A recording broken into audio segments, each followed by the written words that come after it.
Hello everybody and welcome along to Super Sunday. We are here at the Nurburgring for the Nordschleife. Down in the pit lane, Patrick Simon and Emily Miller will be trolling for us to get the information we need from the pit lane. It is a little bit foggy this morning, and once again it will be Peter Snowden and me, John Hindorf. We have another 3-hour race to come. It was super tactical yesterday. If you haven't caught up with it, it's all up on the archive already. But before that, and in a first in the 50th running of the Total Energy ADAC Nürburgring 24 hours, we are going to have what is called a top qualifying, effectively a shootout, cars going out at intervals on the track to get a bit of clear space. And it's not just the top 30 as it started or the top 40, it is going to be the whole field. Now, we started yesterday with 91, we're down a couple of cars, Peter, a couple of notable cars as well, which were involved together yesterday. Yeah, unfortunately, two Audis coming together, the 15 and 22 entries, 15 being the Phoenix car, and 22, of course, being the team car collection. They actually came together on the track, and neither fared well, should we say. The 15 is out completely for the weekend now. I think the 22 may make a reappearance. It did get itself back to the pits. The 15 certainly didn't, so great shame to see two such front-running cars going out at all, let alone together. I'm sure there'll be some more issues as well for one or two of the teams. We'll find out about those as we go on through the morning. The format you will have seen before, with the cars lining up on, well, actually, you see, I say that, and maybe they can't. Because if they have that many cars, they'll have to start them from the pit lane. Because normally with only the top 40, they get them out before they come back around, and you've got 40 cars, but at different parts of the track. But if you're talking about 80 or 90, will you be able to have the separation? And the question for me is, who goes first and who goes last? You've got to put the faster cars out first, surely? Sure, I have to, yes. Yeah, just closing speeds to catch up on where they're just got to be done. Start from the pit lane, as you say. So that is around about 10 minutes away. Yesterday, the BMW M4 GT3s reigned supreme. About a third of the field.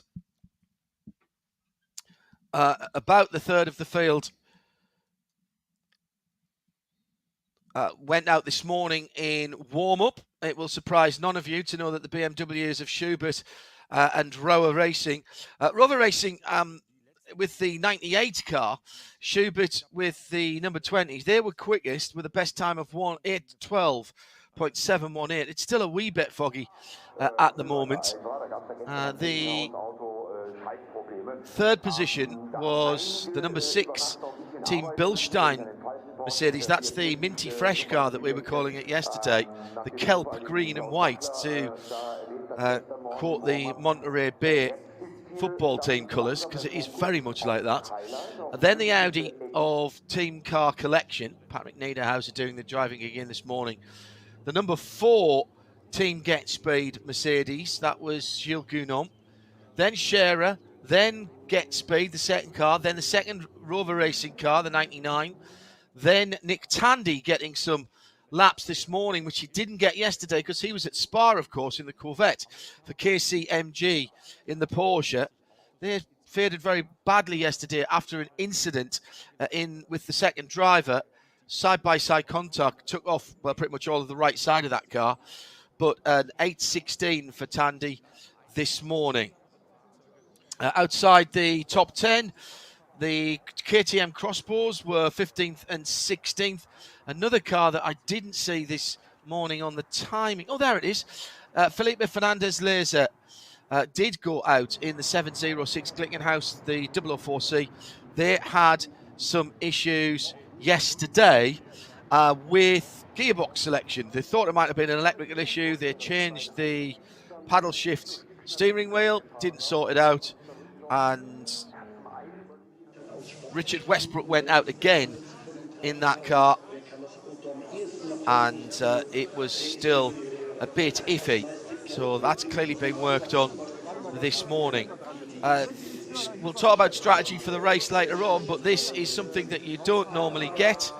A chance for a clear lap on the Nürburgring Nordschleife. If you're on the front row of a race, then obviously you do. If you're at the front of a grid, part of the grid, because they do split the grid, and we'll have a double grid split start later today. But there'll be some drivers here who have not done this before, particularly the guys down in the lower part of the grid. Pit lane barely populated this morning. A couple of the Caymans out, just parked up. The next entire 396 towards the end of pit lane. That is the it's one of the privately entered teams. The 396. Sorry, no, it's not. It's the Alsner Automotive Adrenaline car. That's the purple and white next entire car.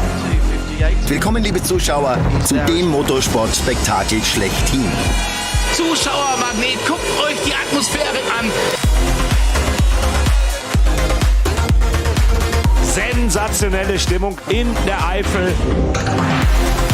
Die Fans sehen wir hier, das Fahrerlager ist voll. Also wenn du hier nicht aufgeregt bist, dann hast du irgendwas versäumt.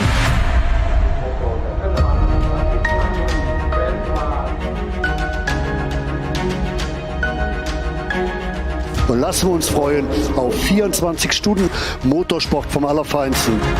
Das beste, das tollste Rennen hier in der Eifel mit den besten Fans der Welt. Startgruppe 1, die Veranstaltung läuft!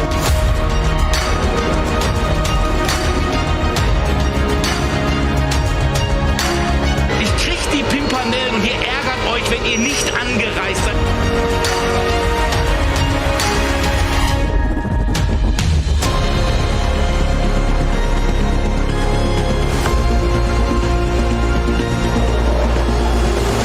Schau dir diese Bilder an, Jörg. Die hell erleuchtete Grand Prix-Strecke, das Fahrerlager.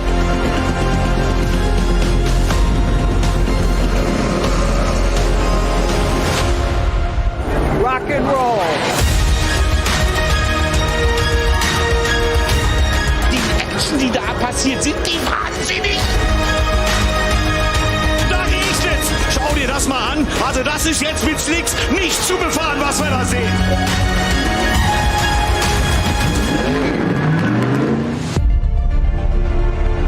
Es überschlagen sich wieder einmal die Ereignisse. Wieder einmal wird das 24-Stunden-Rennen am Nürburgring zu einer Mischung zwischen Himmel und Hölle. Berührung! Berührung! Und beide drehen sich! Was für ein Finale. Die Sieger sind im Ziel. Überbordende Freude an der Box.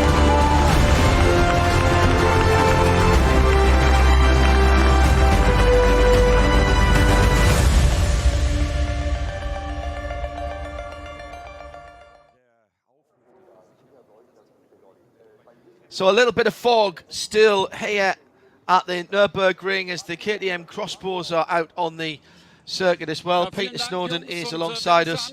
6, 8 and 7 was the laps that they did yesterday down at Adrenaline. They are getting ready to go out. And we're about now 5 minutes away. 5 minutes away from getting the first cars out onto the track, Peter. As a driver, you're in the car already. And what are you thinking about at the moment? Presumably not wanting to talk to somebody who's poking a microphone through the safety net. It's all part of it, I'm afraid. Yeah, exactly. You just, in some ways, you should be nice and calm now. All the work's done that necessarily the team can do. It's the pressure time. It's down to you now. Everything else is that. Starting orders, by the way, we've got three groups, John. They do start from the grid, 10-second intervals. Interesting, though, you've got top qualifying Group 1, which is VT2, V6, V5 and V4 group. Right, yeah. Done. The biggest group, and I'm going to run through all these because they've got a few in the class, but we don't mention enough of the other classes. Group 2 is TCR, SP3T, 40, 8T, SP7, SP10, Cup X, Cup 2, Cup 3, Cup S, M240i, and AT. And then starting Group 1 is SP9 and SPX. Interestingly, the two groups, the fastest start first in Groups 3 and 2, and when it's Group 1, it's the slowest start first. Right. Okay. And which way, do they go 1, 2 and 3, or do they do 3, 2 and 1? 3, 2, 1. All right, okay. So the SP9s will be the final sort of headline of the show, if you like, but they start with their, in reverse, or the slowest first to go in that group. So hopefully they won't be catching up with 10-second. There are 10-second intervals between each one. Right. So you will get. There can be a little bit of jiggery and, if you will, pokery to get yourself a decent run, and you know, people will sometimes drop back. There's nothing to stop you overtaking the car ahead. You've got two opportunities. Not everybody will use all of them. So in the first group then, the first car, I think, will be the number 88 from Group 3. Then the 222, then the 323, that's the BMW that had its punctures yesterday. Then the 87, one of the young entered cars. Yeah, the order they go off is set by the combined results of 1 and 2 yesterday. Okay. That's how the order is. Ah, right, okay, I see. It's fastest through to slowest, actually, so I've got that the wrong way around. So it's a 396 that's going to start that. They've just listed it the other way around. Keeping us on our toes, John.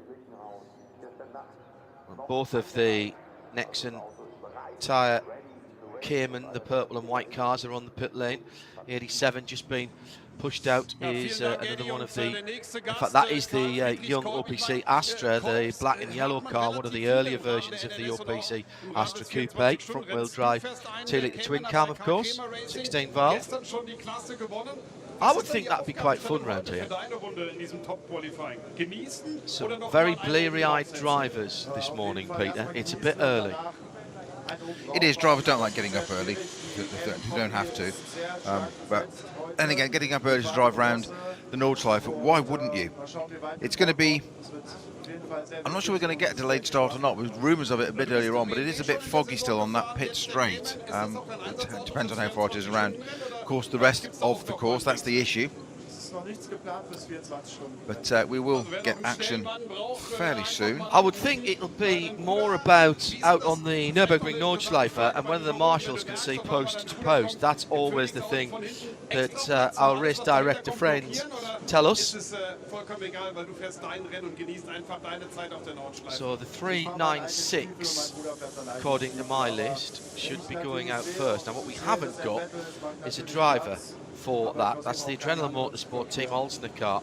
So it could be Lutz Rühl, Christian Bühlersbach, Andreas Schettler, or Alexander Müller. All Germans. And in that V6 Porsche S981, which won its class yesterday against various 911s and other things. So that should be the first car out. Then it should be the 330, another adrenaline car. That's why they've got both of their cars on the pit apron at the moment. That's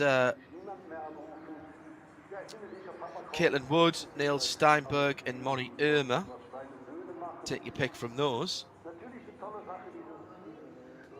Oh, actually, that's not the car, sorry. That would be the 331. That's Daniel Zils, Oscar Sandberg, Sindre Setsas, another name that will be well known to fans of virtual racing, and Philip Leisen, the 330, then 397, Sebastian Rings, Lucas Picard, Jakesh Perdis, and Alan Pierre from Luxembourg, in a privately entered Porsche 911, again in the V6 category. So that's your top three that we'll see going out in a couple of moments' time. There are only a dozen or so in the third group, And I presume they'll have to open the gaps up as we get further through. Yeah, Group 2's got many more cars.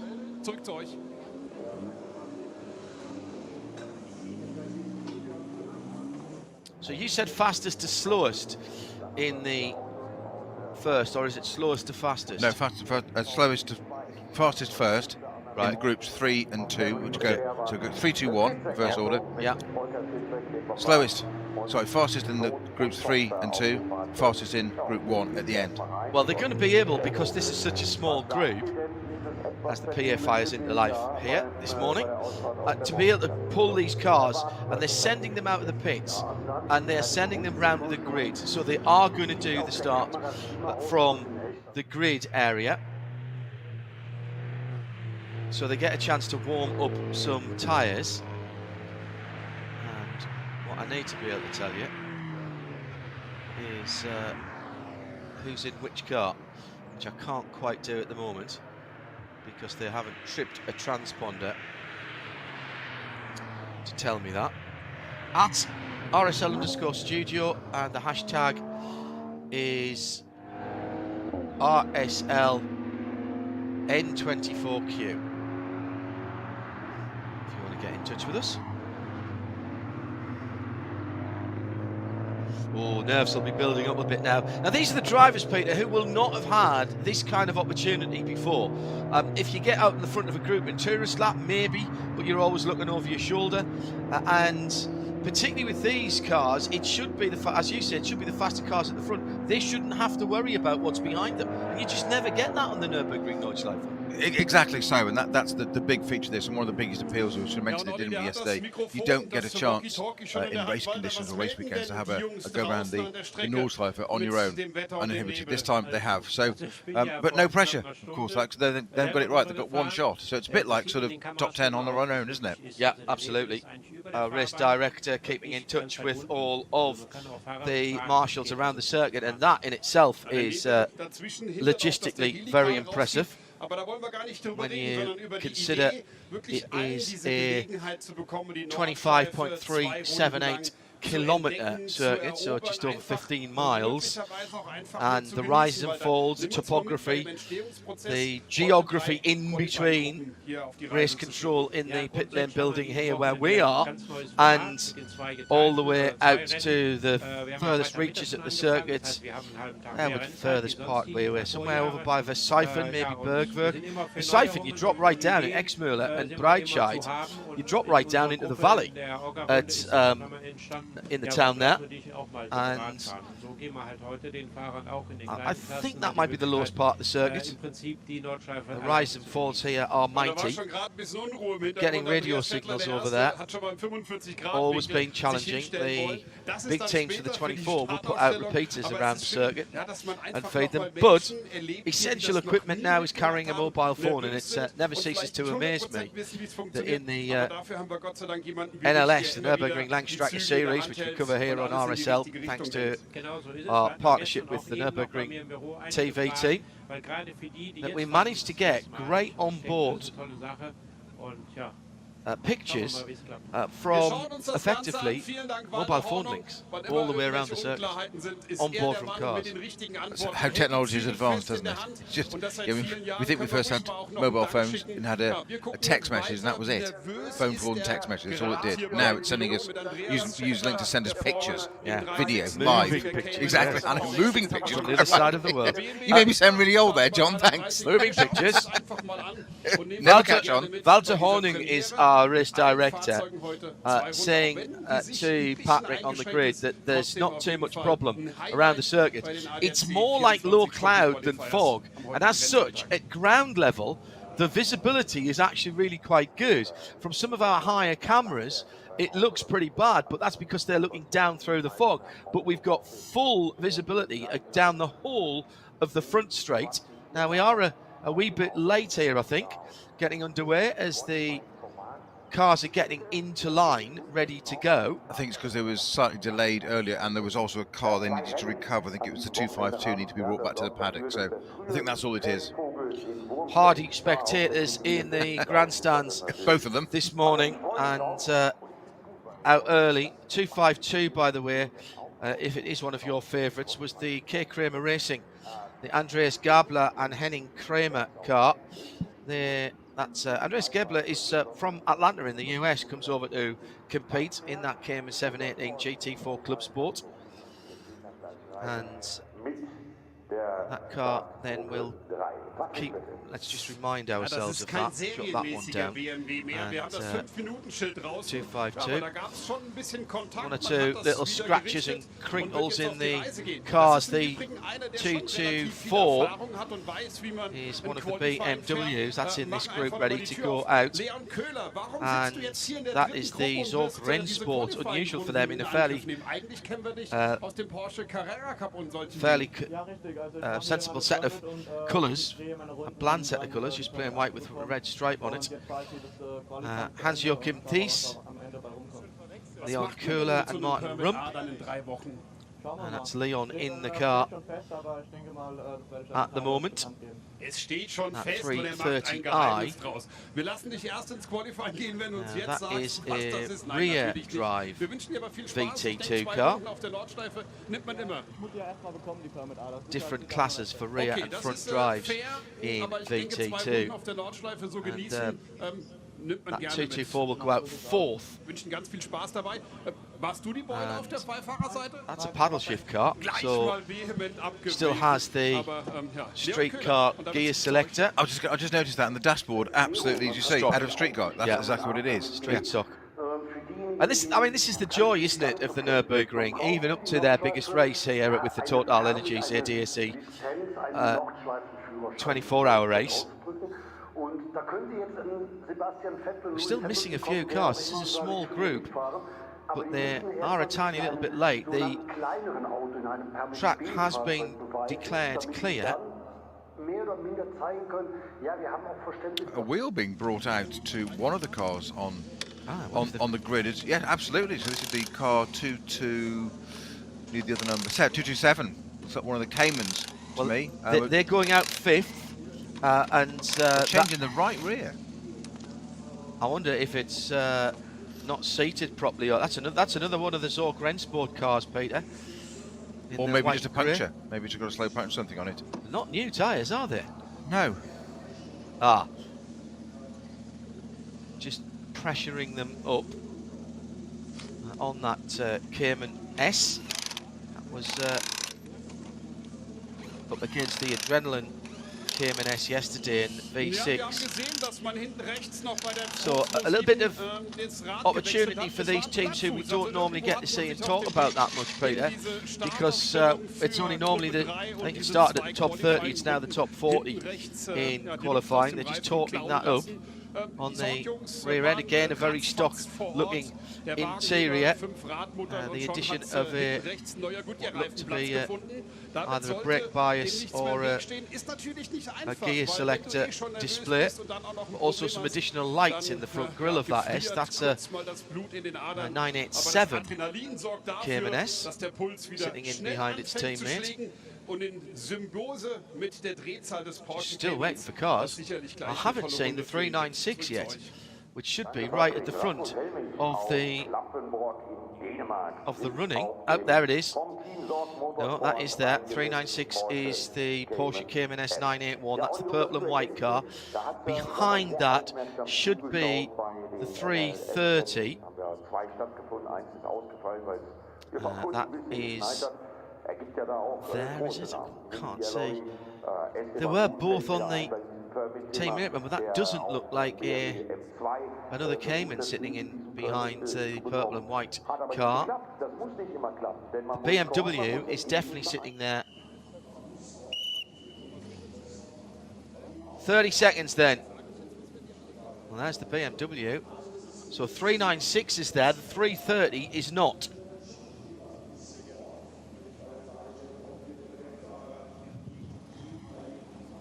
Oh, hang on a minute. That is the 330. That is the BMW 330. Of course it is. It's the G20. I was looking for another Cayman there because they brought two out onto the pit lane. So that is another team Adrenaline car. So Oscar Sandberg off in the BMW, the black and orange car. He will get the wave off, and there he goes. The bright tangerine wheels. Leon Kohler is next for BMW number 224.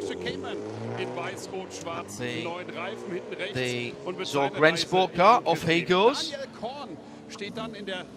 Next will be 227. Rasmus, was that Rasmus Helmich? I think Heinrich it was who went out. Yes, it was. 444 is Daniel Crone. That's another one of the Caymans. These are all adrenaline cars, aren't they? Going out now. That's the Schnitzelarm Racing 244. Xavier Lamadrid, very fetching 228 is next up. Flat 6 engine bursting into life for another Zorg Rennsport car. The GT tyres sponsored 223 Golf Mark 7. Tobias Young is next up in the Opel Astra number 87. Was running right at the front of their class, even though that's quite an old car now. Ben Lyons in the 323, looking absolutely immaculate after its right front puncture yesterday when that car dropped way down. Another F30 328i, the 222. That one for another GT tyre motorsport by WS Racing. Fabian Pironi behind the wheel of that one. And finally, oh, hang on a minute, what's happened here? Another Opel Astra, Tim Roberts is on the grid. Now, what's the car that's out of position? 221. Well, I don't think that's in this group. It's been flagged away, but that car was not in this group. So it's a GT tyre Cayman. Another one of the GT type by WS cars. Very interesting. I don't think that car was meant to be in this group. However, adrenaline then, and the Porsche Cayman 981 off and running, and right at the back, the V6 machine, V6 class machine, and the driver from, two drivers there from New Zealand actually, one called Dalton and one called Woodford, and they don't have their first names on the entry list. James Brickell from the UK, Rick Harwood in the UK, is the other driver. 3-letter identifier, DAL, for that GT racing car. Not in the black and gold, but in the red, white and blue GT tyres. So just about to go through the Schumacher S's, the number 88. It's one of the front wheel drive VT2 cars. And getting the opportunity to sample the Nürburgring in a few moments with nobody around you. Number 88 being driven by Tim Roberts from Bonn. Looks fairly murky on the Grand Prix track, but as Walter Hornung, our race director, was saying, it's actually a lot better at ground level. I'm surprised that they haven't got more lighting on these cars, although I suppose then if you do hit fog, it tends to bounce back on you. That can be a curse rather than a blessing. Yeah, yeah. And they've got no other cars in sight, so this is a walk in the park, John. It's easy. You saw what I did there. I'm not sure, to be honest, because sometimes it's better to have somebody to aim at. And sort of 10-15 seconds up the road might not be able to get a bead on them. But it's lovely conditions on the Nürburgring Nordschleife.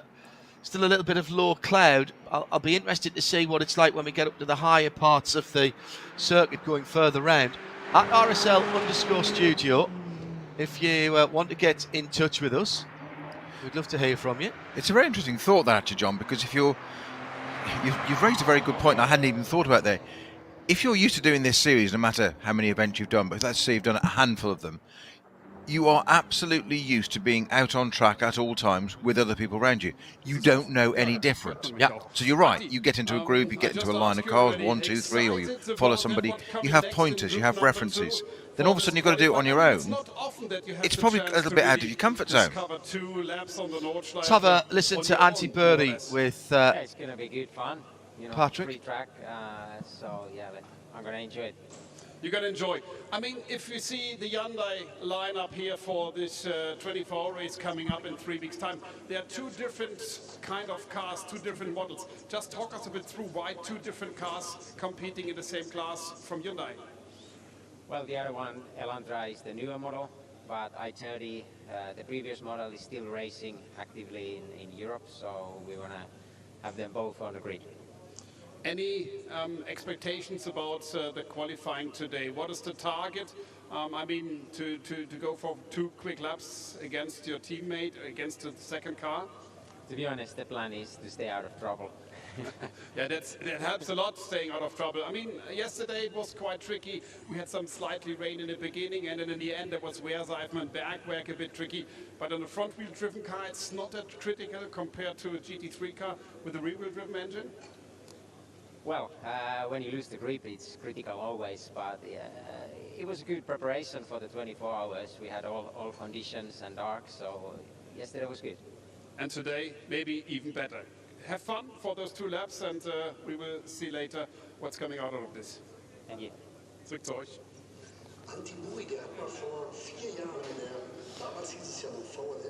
8:30 and the 8:31. John Calvinier's name's been added to the 8:31. Didn't see him on the list yesterday.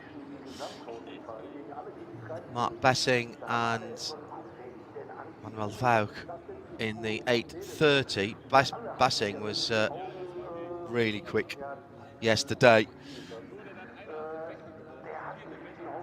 Question that I just saw for a moment from Right Turn Lover. There we are. Thanks, RTL. Is the grid preset based on any of this weekend's results? I.e. somebody already qualifying for final N24, or is this just for huge kicks? It's a bit of both. It's practice, and you can never get enough laps, can you? Around the Nurburgring Nordschleife. But there are opportunities to qualify into for manufacturer points today, of course, and that potentially as well could get you into the top 40, pre-qualified into the top 40 shootout for those at the front of the field in a couple of weekends' time. What there'll be is a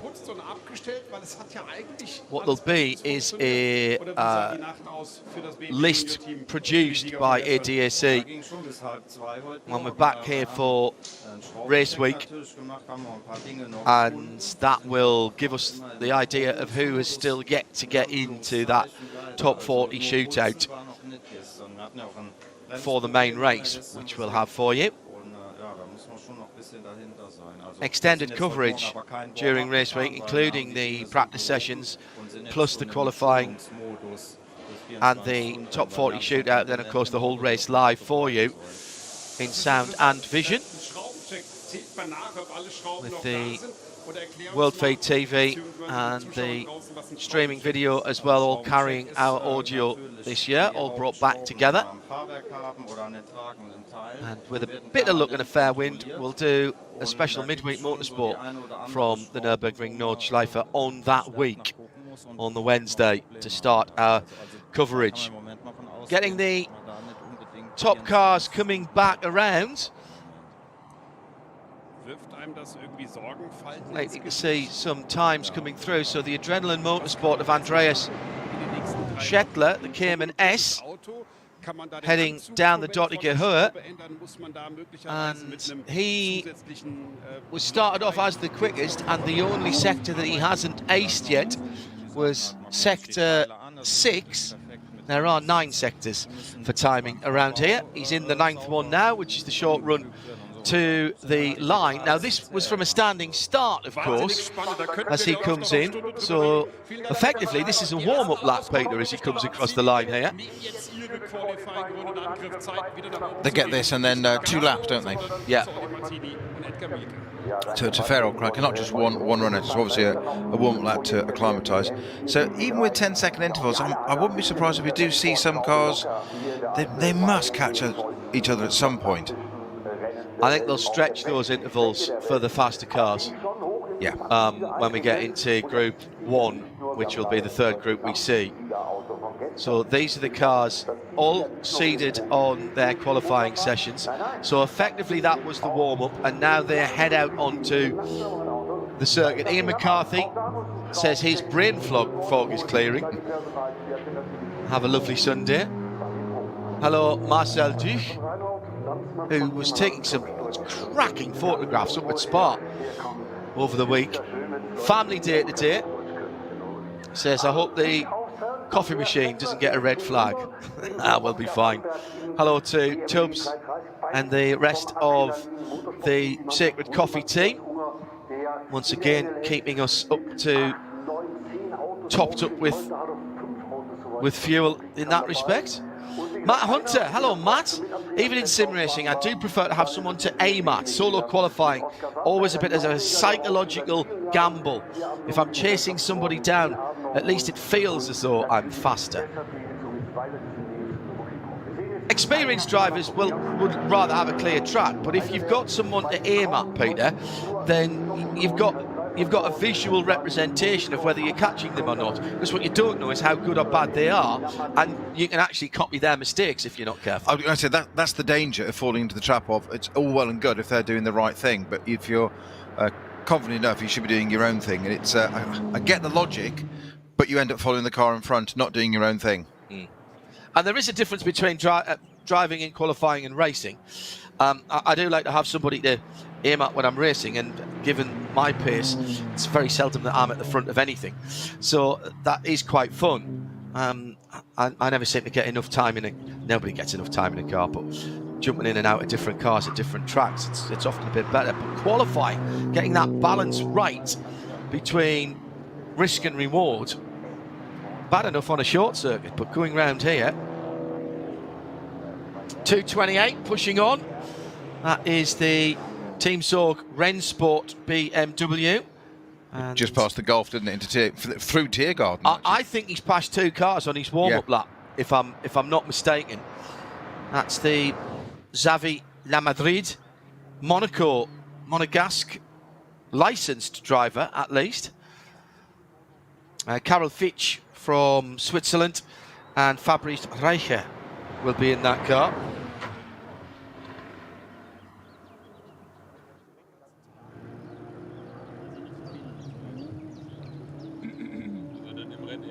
And by the way, the Kiwi in the GT Tyre Porsche Cayman number 221 is Grant Dalton, and it's Grant Wolford as well.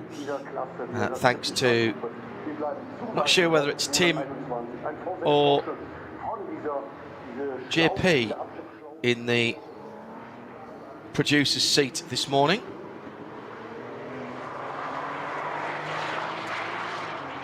Live in sound and vision. Good to have your company via radio-show.co.uk, RS1. That's the 221. Grant Dalton heads out on the Grand Prix circuit. That was the car I wasn't expecting to see, to be honest. It was the 221 car. Yeah. It was, just found out, it's an omission. It should have been in this group, and it was an omission from the actual grid print. Right. Therefore, that's why it was to one side and went last at the end. Right, got you. Well done.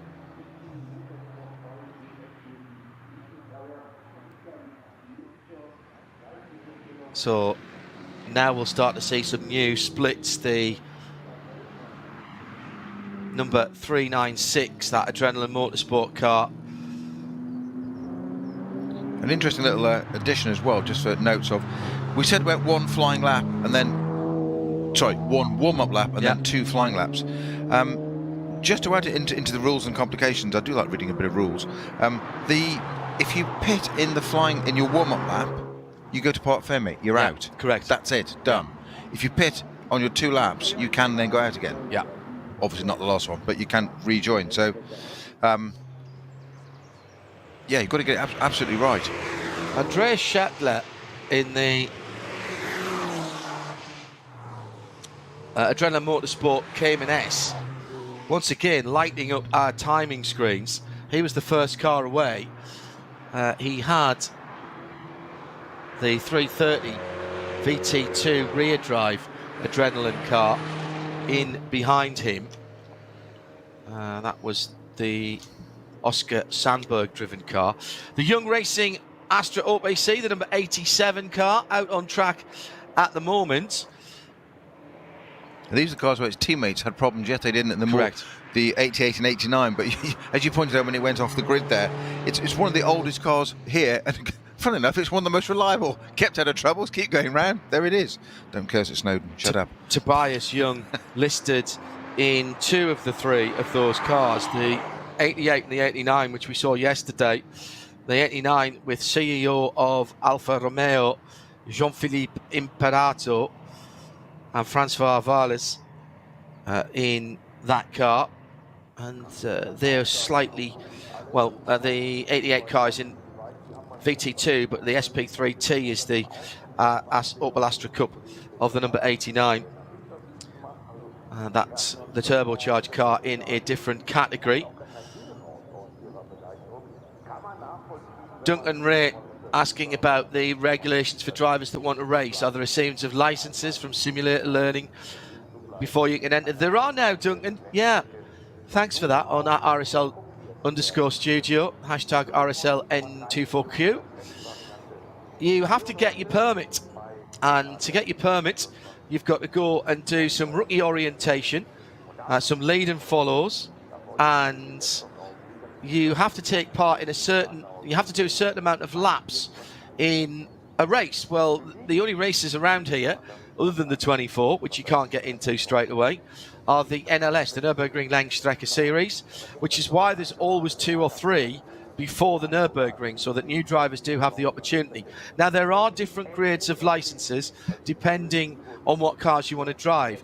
You can get your basic license, shall we say, fairly easily without having to do too much driving. You've got to do, if you want to drive one of the GT3, the SP9 cars, I think you've got to do 18 laps in race conditions, which you can just about do. I mean, yesterday we did, in 3 hours, we did 6, 8, that's 14. We did 21 laps. In a 4-hour race, you'll add another 7 to that, so about 28 laps. Well, that means if you're splitting that between 2 drivers, you've probably got to do 2 races, 2 4-hour races. And that's for the quicker cars as well, of course. For the smaller cars, it's restricted by engine horsepower. And for quite a long time, the Aston Martin, snow you like this, the Aston Martin Performance Centre on Gottlieb Daimlerstrasse, which is just to driver's left of the Dottinger Höhe, they had an early V8 Vantage that was tuned down, and it was the old green car, Kermit, so it was Kermit the Permit, because that was what you had to use to go out there to get your permit verified. We had a low powered one of those very early on as well. Was it missing a cylinder? It was actually called an N24 when it first came out. Yeah, that's Remember right. That? Named after this because of that car. Well, and those are the 4.3 versions. Then they moved it to a GT4 with a 4.7 in it. But the very early cars were called N24s. Well, Graham Humphreys, I remember, doyen of Group C, was working with Aston then and consulting, and that first car, Kermit, which finished 24th overall the first time it raced here, was literally built on the line. Yeah. It was on the line, and instead of having, oh yes, we're going to have the Bordeaux red leather inside, it's roll cage seat, and it was a build sheet on that car. Absolutely, bit of architecture. It was very much Graham Humphrey's baby at the time. Then, genius. Of course, and that was the start of GT4. Well, it was what we know. Of course, then exactly. I don't think it was ever meant to be quite that. It was just let's put the safety equipment required for a race car into our road car on the production line, as you say, and let's see what it will do. And it was like, oh, and I think if anything, the result called them out a bit. Did? In terms of nobody expected to go out with failure in mind. Obviously, you don't do that, but it did so well. Did not win its class. Yeah, won its class at 24th overall. Yeah. As I say. Now that's going back a bit. That's going back, as I say, that was 2005. Was it 5? Was it that Yeah. early? Wow. And Dr. Ulrich Betz, of course, was top man then at Aston Martin, CEO, and along with David King, head of engineering and subsequently head of Aston Martin Racing when it was brought back in-house 3 or 4 years ago, and all of the Q projects and the 171 and all of that kind of thing. Well, David, big fan of the Nurburgring and the N24. Tells me he'll be there this year. Didn't tell me in what capacity. He's not with Aston Martin anymore. He's moved on to pastures new. But he'll be there in some capacity, and I wouldn't rule out him being back there with some kind of racing project in the not too distant future. I owe him and Uli's successor, Andy Palmer, a huge debt of thanks for allowing me to be the balance of performance in the GT4 car in 2017 in a 24-hour race at Kota. That was a GT8, of course, that became the road car. That was very much, again, a road car with a cage in it. So we're starting to see some times now coming in, and quite a big gap between Andreas Schettler at the front of the field for Adrenaline Motorsport in the 396 and 9:39. The 224 has gone through in second place on the timing, and that's Leon Kohler for Team Sorg Rennsport, but that's a different category, VT2 rear drive. 9:43, 5 seconds ahead of Oscar Sandberg in the VT2 rear drive BMW, the G20 for Adrenaline, who has pitted. So Oscar's only done one lap.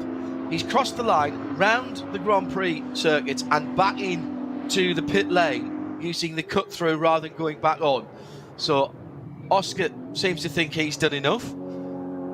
V6, second position at the moment for 227. The Team Sorg Rennsport car, and Rasmus Hemlich in the Porsche Cayman S with a 9:58. And teammate in third in the Cayman S 228 is Xavi Lamadrid, and he is on, oh wow, a 1/10 of a second different between those Team Sorg Rennsport cars, so that was pretty close. Going out for another crack at it is Hemlich. Slight correction, the N24 actually came out in 2006. It's been developed in 2005. Yeah. So I remember it was actually 2006 they did the Nürburgring. You forget also that one of the drivers was Dr. Ulrich Betz. Yeah, I know. A massive proponent of this race. We overlooked that very easily. Talk about putting your money where your mouth is. It's absolutely amazing he went out there and did that. And one of the more bizarre stories to come out of Dr. Betz, who was head of Aston Martin, CEO of Aston Martin at the time, being here, was that whilst driving one of the iterations of the Vantage, as you know, Peter, some of our listeners and viewers may not, that you can often have 6 or 7 cars sharing one pit garage, and it so happened that the Aston Martin was sharing with the 2 Lexus RCFs, the fantastic machines, and the RC, what were they? Not the RCFs, that's the latest one. The V10, the big V10 sports car. And Akio Toyoda, who's head of Toyota, was racing one of those. And Uli Betz and he got together, and what became of that in an effort to get their Aston's numbers down was, of course, the Aston Martin Signet. And that came from a meeting in the pit garages here from two CEOs of one of, well, arguably the biggest manufacturer in the world, exactly. and one of the smallest. Yeah. And their shared love of endurance racing, particularly here at the Nürburgring. Can you imagine how that conversation started, though? Yeah. Why don't you? We're CEOs of our own companies, as you say. Toyota and Aston Martin, big names, yeah. Driving cars. Pulls apart in terms of. Why don't we take your smallest car? Yeah. And call it an Aston Martin? Yeah. Can you imagine how that started? Yeah. I'd love to be a fly on the wall for that conversation. What you really need, Dr. Betts, is to take our Toyota Aygo and rebrand it as an Aston Martin, and that would get you CO2 numbers down. Yeah, because the little IQ wasn't a little tiny thing. Yeah, IQ. Sorry, yes, not even an Aygo. Yeah. But have you seen, of course, now that there's a guy that races one of the Vulcans, Gleb Stefanov, has taken an IQ or Signet, given it back to the factory and asked them to reverse engineer it. It now has a full 4.7 V8 Vantage in it, everything in it. Good mate of mine, David Hornsey, has driven it up the Goodwood Festival Hill at the Festival of Speed in the UK. It's there on YouTube, metallic green thing, on prop, all the wheels and whatever. I think the prop shaft is something less than an inch long, apparently. Yeah. It's that tiny. But they've reverse engineered and put a full Vantage V8 into a Signet. We don't think it quite meets the emission requirements, John, but what a fun car. David King and I, and somebody mocked it up, did an April Fool for that with mid-engined. It was mid-engined, that one. Because when I worked for RML, the late and very much missed David Leslie was the man who drove our Nissan Micra with a 2-litre touring car engine in the back of it, and I went out with him on the shakedown of that, and that was an experience. I was going to say, just absorb what you've just said. I went out with him on the shakedown. David Leslie. Yeah, well, he was our, whilst I was working there, he was effectively our works manager as well, as a very tidy racing car driver. And I took pictures of him racing at Le Mans in '89 in an Aston, would it be? I've got some black and white pictures of him somewhere. Was it the Jaguar for him that year? I have to look them out now. And that car subsequently got a 350 engine in the back of it, and of course that led to all kinds of weird and wonderful projects with Michael Malik now at the head of the company. They've just actually produced the GT4, new Lotus GT4 racing car, but they do all the road going conversions for Vulcan, for Aston Martin, for those people who want them. They did for Nissan, they did 2 Nissan Dukes with the full drivetrain and twin turbocharged engines from the GTRs. They did one, a fairly cooking version with only 480 horsepower, and then they did the full 560. Only 480? Yeah, I drove one of those. It was a lot of fun. It was sideways a lot. And that was just meant to be an engineering exercise. But we had one as a demonstrator and safety car at the Dubai 24 Hours. And off the back of that, they had to build about another 10 or 12 and sold them. It reminds me of the story of when Colin Chapman at Lotus gave Jim Clark a car for the weekend, or for Christmas holidays, 1960, 61, issued him a car to drive back to Scotland in. And it was a Ford Anglia, if you're familiar with those little Z-back Anglia of that period. 105E. Correct. And Clark apparently wasn't too impressed. And Chapman said, just trust me, and just off you go with it, and gave it to him. Of course, driving from where he was all the way up to Scotland, he had to refuel it. And at some point, he was thinking, this is a little bit quicker than he was expecting.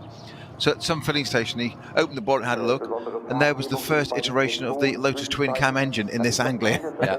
Chapman hadn't told him and just given it to world champion elect and say, just drive that and see what he said, knowing full well he'd come back and report what an amazing little car it was. LFA was the Lexus I was looking for. The RCF is the current one that is raced. Very underrated car and sounded fantastic. Another quick lap then from the number 396, and the best time that we've seen so far has come down to a 9:36.760 for the Team Zorgs Rennsport. And well done then to Andreas Schettler. Here comes Leon Köhler to the end of the lap. He's already over that time, but he's not in the same category. Oscar Sandberg has already pitted. He's ahead of him. So is he going to improve? Xavi Lamadrid has got a purple sector in the middle of the track in the Cayman S number 228. And Sandberg in the 330 Adrenaline Motorsport 330 BMW in the pit. That's their session over now because of what the how he pitted exactly. He pitted at the end of his first. He only did one lap. 10:01. So not an improvement for Leon Köhler. But we have got, of these cars out there, we've got 5 of them under 10 minutes, which on a combined lap, think about how much time you are on the Grand Prix circuit. So a combined lap of under 10 minutes. He's not hanging around here in some of these relatively street stock looking and sounding cars. I do think the Cayman is just such a beautifully balanced car. I'm going to put it on the line here. I've always thought it was a grossly underrated car. What is? It's a fantastic piece of kit.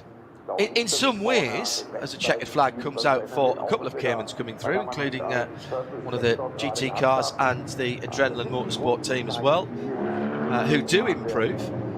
10 minutes exactly 0.347. That's going to be very annoying. Where did I lose the 3/10 in the 444? You want to have. Now I'm not sure which of the Corns were in there, whether it was Tobias Ulrich or Daniel. I think it was Tobias, wasn't it? Oh, it's Daniel. It's Daniel Corn, excuse me. He's going to be thoroughly annoyed with himself that he didn't find 0.3 of a second to get a sub 10-minute lap.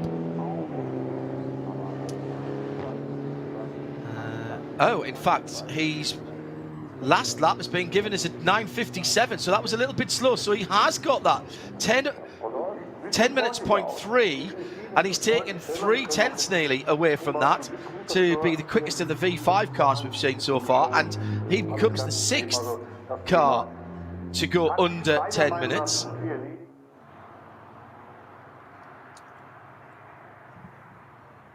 Waiting for Ben Lyons to come down in the 325i. This is the 323 car. It's one of the last ones out. And his first lap was a 10:24. He's on the Dottinger Höhe now. I don't think he's going to beat his 10:24. We did have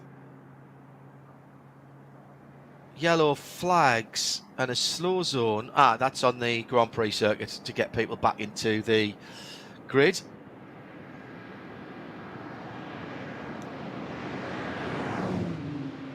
Through he comes. BMW's coming in. Also Ulrich Schmidt in the GT VW Golf Mark 7 and Fabian Peroni in the F30 328. Let's wait for those guys to come across the line. Here comes the Golf into the final chicane. Don't mess it up now. Can't really touring car that chicane. Very flat top curbs there, and I'm surprised not to see them doing that on this qualifying lap.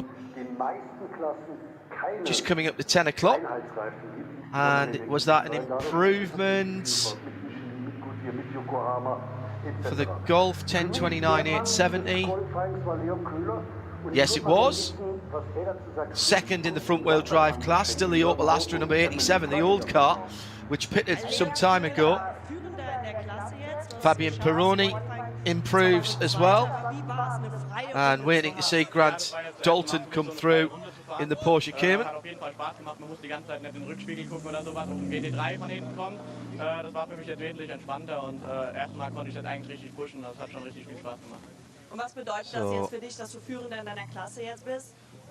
Waiting for the next groups to come out. Everybody except the Zorg Rennsport 224 of the driver you can hear in the background having the German interview at the moment, improved on their second lap. That is the Porsche Super Cup driver of Leon Köhler. So he didn't improve. He did a 9.43 in his first lap and a 10.01, so maybe a slight problem there. One of Walter Lechner's driver in the Porsche Super Cup. But everybody else doing their fast lap on the first round around. Well, I say that, of course, but we did have some people pull in to the pit lane. Andreas Schettler enjoyed himself and was the fastest of that category. 9.36, 9.5 minutes for the combined track leader. I'm going to say that he's beaming there, isn't he? Oh, clearly very happy driver interview going on. Andreas Schettler there. And unsurprisingly, so you say, he's at the top of the timesheet, so why wouldn't he be? He's done a great job so far. Take a picture of, you talked about using your phone earlier on. Take a picture of that one, Andreas. Yeah. That one goes in the frame in the office. Top time. Car's being put into Parc Fermé for the time being. They'll be given back to the teams later. So let's confirm then. Andreas Schettler, the quickest with a 9.36 and best of the V6 classes. VT2, Leon Kohler, didn't improve on his second lap in the 2.24 Team Sorg Rennsport BMW, but his best of the rear drive cars. In V4, that was the Lions car, wasn't it, that was the best of that, and the VT2 front was the old Opel Astra front-wheel drive car, the number 87. So now you've got the idea of this. We've got two more groups, and the groups get quite a lot larger from this point onwards. See if I can find the right piece of, I was going to say the right piece of paper now, but this is the biggest grid to go out, I think, in the biggest group almost. So this is Group 2. Yep. And you reckon this is fastest through to slowest, don't you? Still the same as the previous group, yeah. It's the next one that changes order to the final, so SP9s. So if this is right, then the first car we see should be the 127, which is the K. Kramer Racing Uge and Co. KG. Karsten Kramer, Christopher Bruck and Maury Krantz. I'm guessing Maury Krantz will do the qualifying here, but I may be wrong. It's the 127 car. The 126, which is sitting in the pit lane at the moment, is the Crone Aviation car, which has got the one of the longest pairings and most raced pairings ever, I would have thought. Tracy Crone and Nicholas Jonsson. Nicholas now making his home in just outside Atlanta, Georgia, in Buford. Tracy Crone, of course, is from Houston, Texas, oil man. Saw him in, well, race up all the way up to World Championship level and at Le Mans, as he has done down through the years. Now, are they in this category then? 126, I think they might be. I was trying to find it because, interesting enough, John, as you said, the first car to go out is the 127. Second car to go out, according to my sheet, would be 125. That's Huber Motorsport, yeah. But we were looking at the 126. And at the moment, I'm just struggling to find that it's in the group, but that might just be me. So the 126 Huber car's got Thomas Kaliner, Hans Wehrmann, Stefan Aust and Christian Bollrath. I think it might be Christian who does the, maybe Stefan in that, we'll see. If you're following along on timing, we will add these cars into the 13 that we've seen so far. Oh yeah, Tracy Crone is there, and Nicholas Jonsson. There they are, fifth off. They'll go after. Ah yes, got it. After the 161. That's the Teichmann Racing KTM Crossbow. That's the Tim Santler, Florian Wolf and Laura Kreiheimer. Laura will do that, won't she? I would think so. She knows the car very, very well. Just in front of that should be the number 80 Pro Sport Aston, shouldn't it? Yes, first of the Astons that we've seen today. That's one of the GT4 cars in SP8T. Maxime and Guillaume Dumarie, Jean Glorieux and Simon Balken, the Belgian. So three Belgians and a German there. Jean Glorieux, very French sounding name, but has a German license, lives in one of those areas that has been swapping backwards and forwards down through the years, Saint-Martin's. You see it round Spa in particular on the way down to the Nurburgring. There's a interesting mix of French and German place names.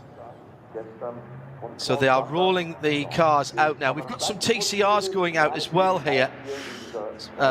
So a couple of the Hyundais moving. So that'll be the Mark Besseng car, I think, the 830 and the 831. Yeah, and Antti Burri probably to do the qualifying for the 830. Not sure. Manuel Lauk and Mark Besseng, isn't it, in the 830? They'll be 7th and 9th. Also out there, the number 82, which will be Alexander Mies, Christoph Breuer, Mike David Ottman and Miklas Born. Miklas to do the qualifying there, I'm guessing. That is Antti Burri in the I-30N. The shades of blue on his helmet. So he will be qualifying the 830. I love the idea of a TCR car around here. Loads of downforce, really good through the twisty bits, front wheel drive, factory built race car for 130,000, 150,000 euros. Yeah, I mean, what's not to like? Yeah. And you can race in so many series. Obviously you can do all sorts here, but you can do other stuff in it. Global Series, World, European, where you could probably race almost every weekend in Europe in one of those during the season. I knew, up until recently, I don't know if this is still there, but certainly a couple of seasons ago, there were a group of businessmen from, I think it was Denmark, somewhere in Scandinavia, who had a Cupra. Actually, it was an older Seat TCR car. So they had a TCR car that they kept either right here at the Nürburgring or very close to it, in a container, in a locked container. They paid a guy to fettle it for them, and for each N24 race, each of the VLN races, yeah. they would fly in on Friday, do a bit of practice on Friday, warm up on Saturday, race the car on Saturday, and fly back home on Sunday. And the car was so reliable that basically, as long as it didn't bend it, it would get polished down, it would get a spanner check, a new set of tyres for the next time, all the fluids checked, locked back up again, and then, you know, on the Wednesday and the Thursday before the race, that little man would turn up, fettle it, roll it out, make sure it was in the pit, get everything going. And they did that for... it must have been 3 or 4 years, maybe even longer. Well, if you've split the cost between the three of you... Yeah, exactly. Yeah. I mean, there's a GT4 BMW that races in the UK. That's one of those Team Brazil cars. Mm-hmm. And its first race meeting, which was a club meeting, it had an engine problem on the test day, actually. And the race was a qualifying race on the same day, on the Saturday. Test day had an issue. So what did they do? They went and bought an engine from an M3 on eBay overnight, shoehorned it in, swapped it out, because it's all the ECUs and bits that make it all different. Put it in, went out, put it on pole, and won the race the next day. Just got literally got an engine off eBay, went racing. It's the way to do it.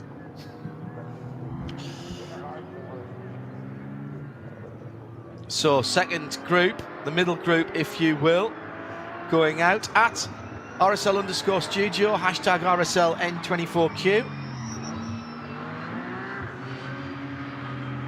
Aston coming round.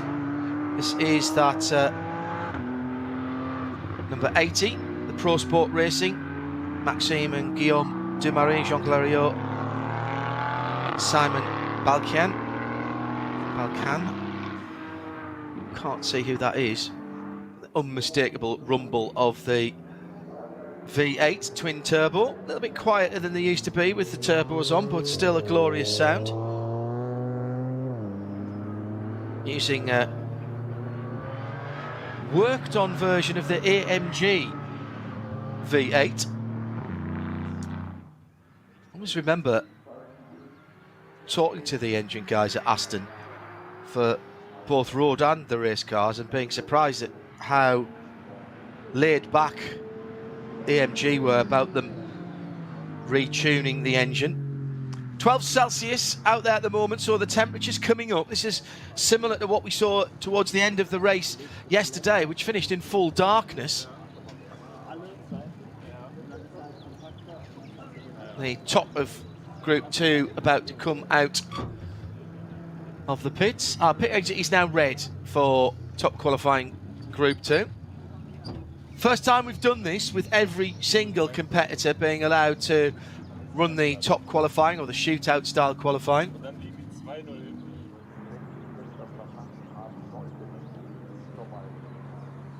Lining up on driver's left. And with a bit of luck, Patrick will run down some of these drivers and we'll get to see them before they go out.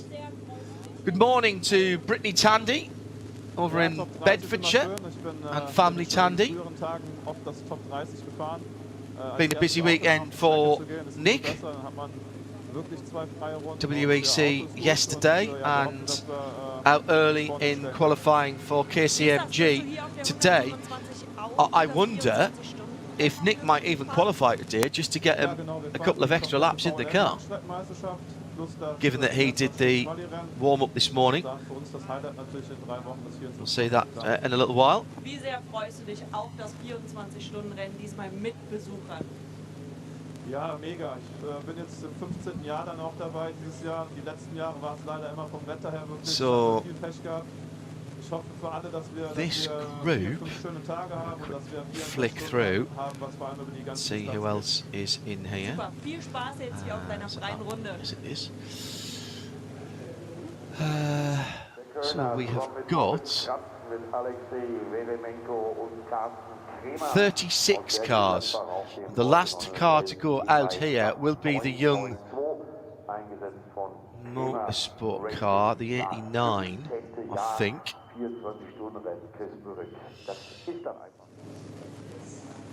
Which is the Jean-Philippe Imperator and Francois Valles car. Well, they've done this very well. This group have organised themselves much better than the first group, and we're ready to get going pretty quickly. Just having a quick look down to see if there's anybody else. There's one of the Door Racing. There's the Door Racing 240, which won its class yesterday. Who else is in there? See if there's any other big drivers. The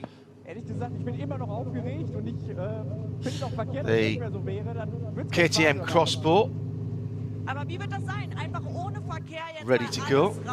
Wie sehr wirst du das Auto auch strapazieren oder wirst du die Runde genießen und entspannt in Anführungszeichen fahren?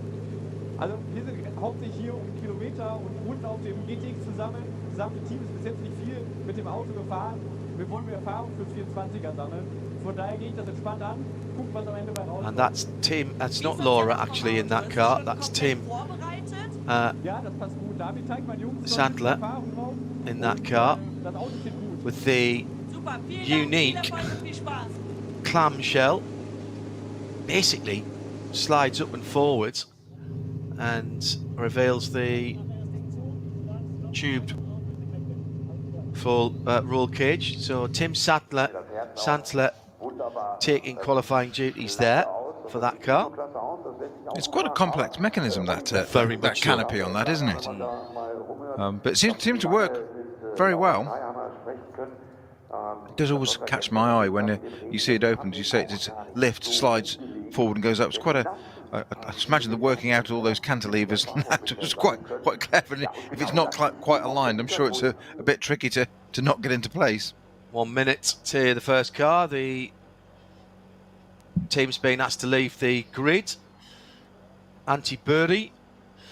Now, Antti, early on, might fancy his chances against the Aston ahead of him because he'll be very quick through the early part of the lap, and he'll get his front tyres up to temperature much quicker than the Aston will get its tyres up. But he'll be a little bit down on top speed. Might find that he drops back a little bit on this first warm-up lap.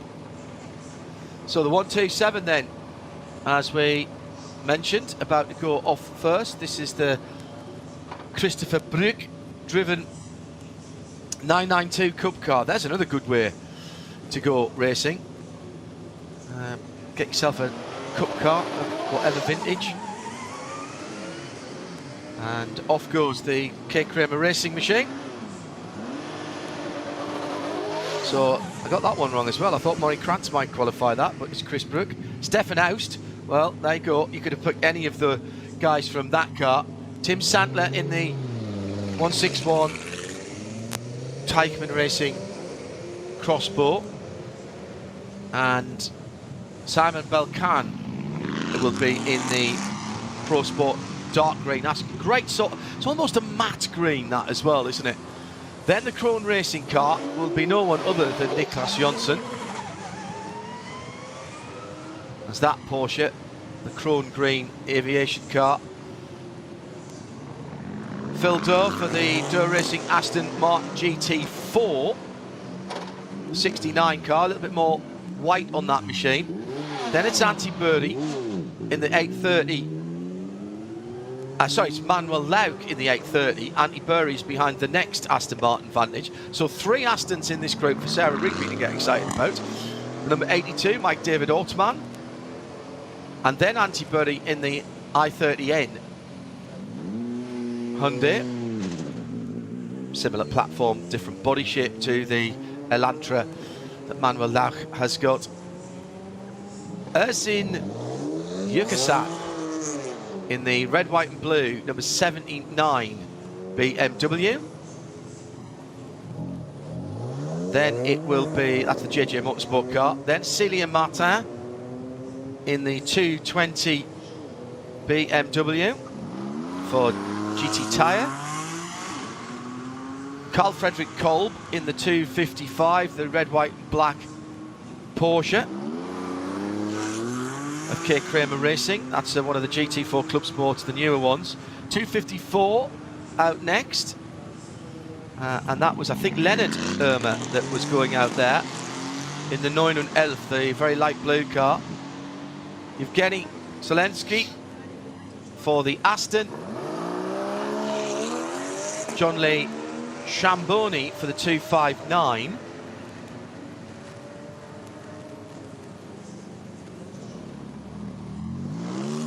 And still they come. Martin Meenan, another 718 Cayman.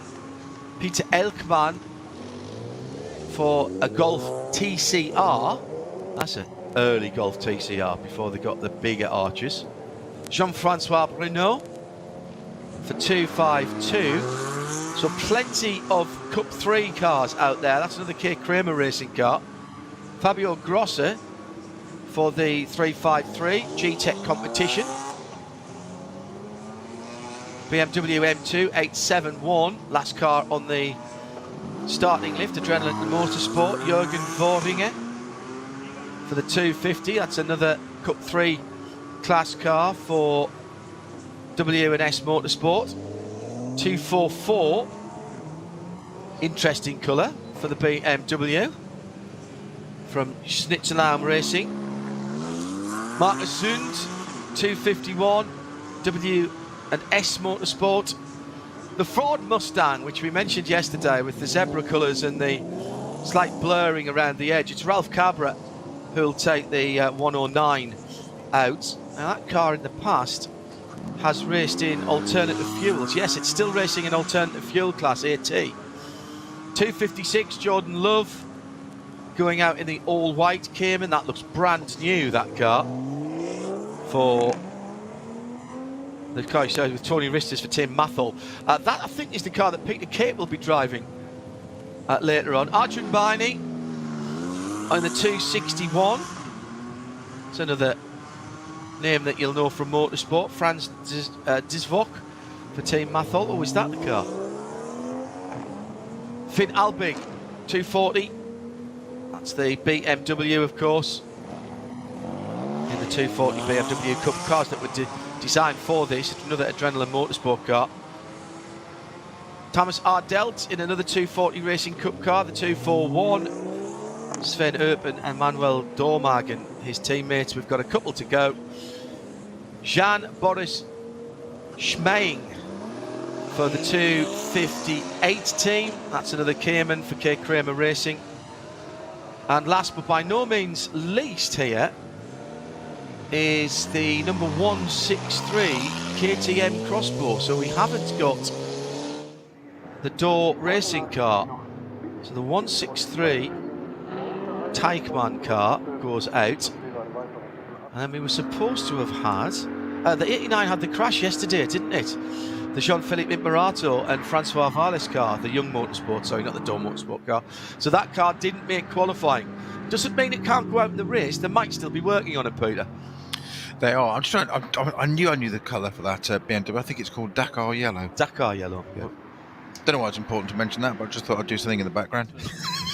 The very light yellow colour that they launched the M4s and the X4M competitions in is called Sao Paulo. Yeah, I know that because we've had one a couple of times when we were in the States. And the new GV60 that Genesis just launched out at Frankfurt Airport, actually, where there's a hotel where you can park your car outside your room.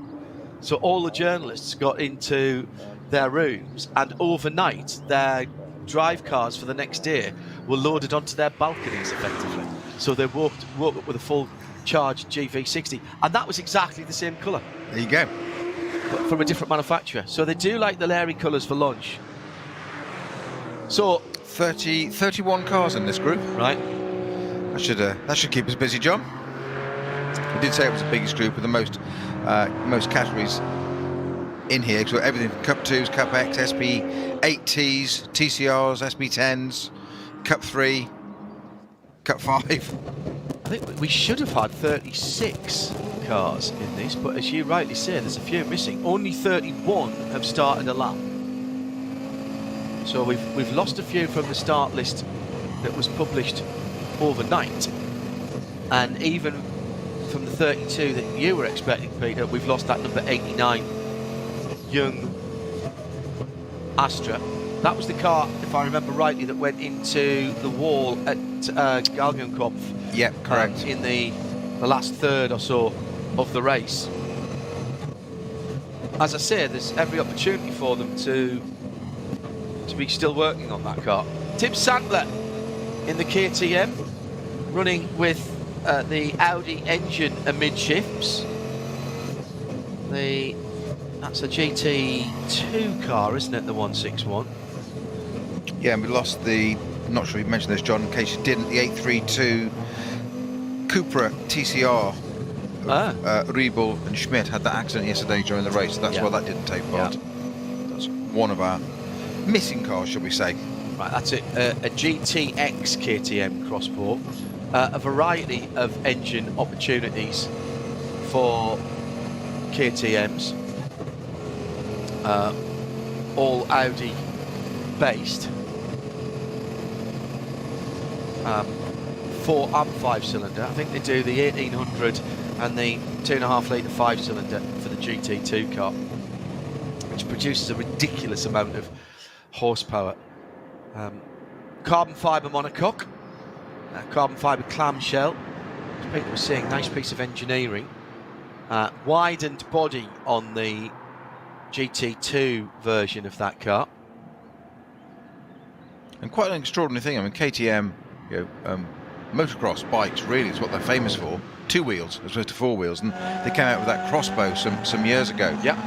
Which we all thought was kind of wacky and out there and a bit left field. And I was very lucky to do a little bit of testing with that with Phil Keane in the UK, and we both said at the time, this company, this ethos, this philosophy, it's going to go somewhere. You could tell that it was going to. Didn't Phil try and break a lap record around here? He did. KTM? Yes, he did in that crossbow. Right. Yeah. In the original open top crossbow. Correct. Yeah. There's still a series for those, for the open top cars. We had them as a support and a Creventic event a little while ago, and I loved the idea of it. There's various versions of that. Sequential shift box on that, if I remember as well. Yes. Here comes the Tim Sandler 161. Dark green colours really suits that car. That's a much wider body on the GTX. Very light, of course, the construction. And described as the ultimate track weapon by KTM.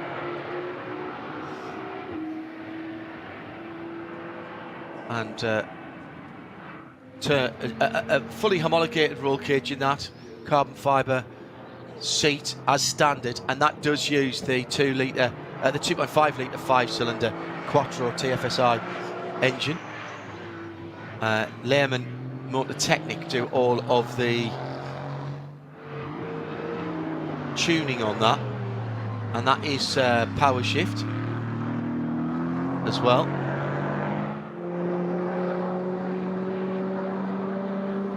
Six piston brakes, yeah, 1,048 kilos, that's what I was looking for. So, and with 530 horsepower. I was just doing exactly the same. They say the legendary Audi 5-cylinder engine. Again, Audi did something slightly different there, didn't we? We were talking yesterday about a straight six and a BMW. There's something about the smoothness of it. You'd had a Jaguar of that, and we had 4 cylinders and straight sixes were pretty well what we had many years ago in our youth and our teenage. And Audi came along with this thing and went, let's do a 5-cylinder. And everybody was, what do you mean? It's got to be a 2, a 6, or a V12, or absolutely nothing like the sound of a tortured, overblown, wastegate, whistling Audi straight 5 in a Quattro in Dolby Forest or Kielder Forest, cracking a cold. But we forget how much they moved the boundaries of things there, because, as we said, it was. You've just described it there, and you're passionate with it, John. But it's a 5-cylinder. It's turbocharged. It's 4-wheel drive. It was a whole new world. Now that's all electronically done, whatever, it's quite mechanical this. But you know, Michel Mouton or somebody in an Audi Quattro on song, so wastegate popping. Just before they got to the S2s, the short wheelbase cars or anything, an original UR Quattro is still a thing of beauty for me. And up in the northeast of England, everybody was still rallying Mark II, sometimes Mark I Escorts, various bits and pieces, Talbot Avengers and Sunbeams, some Lotus Sunbeams if you were pretty well off. I guess you have a bit bigger budget, you can have a Lotus Sunbeam. And then all of a sudden, a chap called Darrell Wiedner turned up, and an American called John Buffum. Darrell Wiedner was clear light windows back in the day, and he had an X-Works Audi Quattro. And John Buffum was learning the British forests prior to going and doing World Championship. And they turned up in 2 Quattros, and of course they blew everything away. 2 Quattros, just yeah, they had 1 each, and it was. You must have thought a spaceship had landed. Yeah. Well, we'd seen them in the World Championship rallies, but we hadn't seen them in the flesh. In the flesh, and we hadn't seen them at that level of regional, national rallying, and just extraordinary. And of course, the other thing that they pioneered was the lamp pods. Because that was the other thing. They had that particular array of lights, which was the 2 and 1, and then they went to the 4 across the top, and that was all new to us. But one of those, you knew what was coming. Put it that way, because there was nothing that sounded like it. Exactly, heard it long before you saw it. Yeah. Absolutely. Well, we're getting cars coming back now as we're waxing lyrical about our motorsport past, and we've got 3 cars pretty close together, and it's 2 of the Porsches, the Kramer Racing 127, which started things off, and the Huber Motorsport 125 in behind it with Stefan Aust behind the wheel. They start their first flying lap. There's a BMW in there as well, which is not sure where that's come from. Which one was that? Did you catch the number of that as it went through? I didn't, sorry no, John. I missed that one. Just looking at those other 2 BMWs, just the yellow ones we were talking about, weaving down the dotting Hover, trying to break the toe from one another on the warm-up lap, effectively. I know it's about to start their timed lap, but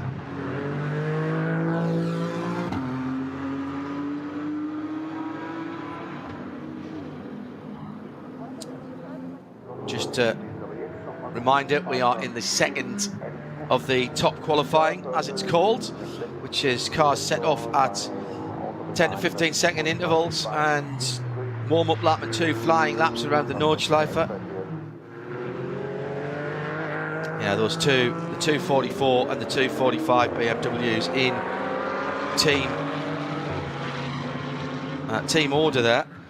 244 being, both of those being the Schnitzelarm Racing machines. 244, they were quite a long way down, weren't they, when they started off? That is, the 244 is driven 20th, yeah. Yeah. By Tim Neuser is the 245, and the 244. Oh no, Tim Neuser said the 244. Tim Neuser, swapped cars then. Yeah. And the 245 then, who's got in the other car? Markovits. Well, that's Marcel Markovits. That was the car that. Okay, so those two have swapped cars, I reckon, because I had Markovits in the 244. No, he is. Is he in the 244? No, they have the swapped cars. Yeah. So Markovits, Marcel Markovits, and Tim Neuser have swapped cars for whatever reason from the entry list that I had. Tim Sandler at the top of one of many blind brows in the KTM. One thing you notice about the onboard in the KTM is how low down that car is. Really sitting on the ground, in that it's much more of a GT machine than a touring car based machine. And coming down to Brunchen now, with a car ahead of him, working the gearbox on the paddles. That offbeat 5-cylinder Thrum behind him. I've got a 3-cylinder triple cylinder motorcycle, which is a bit like that. It's just sort of offbeat. You've got too many toys, John. They're not toys, they're essential business items. And I knew you defended. I didn't think it would be quite so instantaneous. Actually, that Triumph that I've got, the old Thunderbird, the 85 Thunderbird, needs to be put back together, because I used to actually commute on that when I lived down in London, so it was very useful, but it doesn't get a lot of use now. Christopher Brook then in the number 127 Kramer Racing car that went off first, unsurprisingly setting fastest laps. So what did we have before? We were well in the 9s. This is going to be an 8. It's an 8:31.727 on his first flying lap. Now he's got the length of the Grand Prix Strecke to decide whether he peels back into the pit lane or continues. Tim Sandler. That's an impressive time, actually, 8:31. Yeah, very, very good. Remember, that's straight out of the box, John. That's 8:31, and that's a Carrera Cup car. Exactly my point. Yeah. I'm just looking at that time and just absorb it, thinking, hang on, that's a very impressive time. There's the second Cup car going through. That is the 127, and that's the K Kramer car with who did we put in that? Brook. 127, that's right. So who came through second? The 125, sorry, that was what I was looking for. Stefan Aust, wasn't it? Stefan Aust came through for the Huber, that's right. 9 seconds away. Stefan Aust auf dem Auto, wie kam es dazu, dass jetzt das Qualifier fährt? Aston Martin Vantage still to put its time in. There goes Nick Jonsson in another Cup car, 8:43.5. That'll put him third, listed as RPM Racing. Sandler goes through for the Cup X Teichmann Racing Cup. Tim clocks 8:46.8. 8:59 for Simon Balkan in the Aston Martin, and he's immediately eclipsed by the Dorr Motorsport number 69 car of Phil Dorr. So he's the best of the 8Ts at the moment. The GT4 cars about to come through as well for Pro Sport, with Mike David Ortman at the wheel. Wait for that car to come across the start-finish line. SP8T and SP10, slight differences. SP10 is the full GT4 class.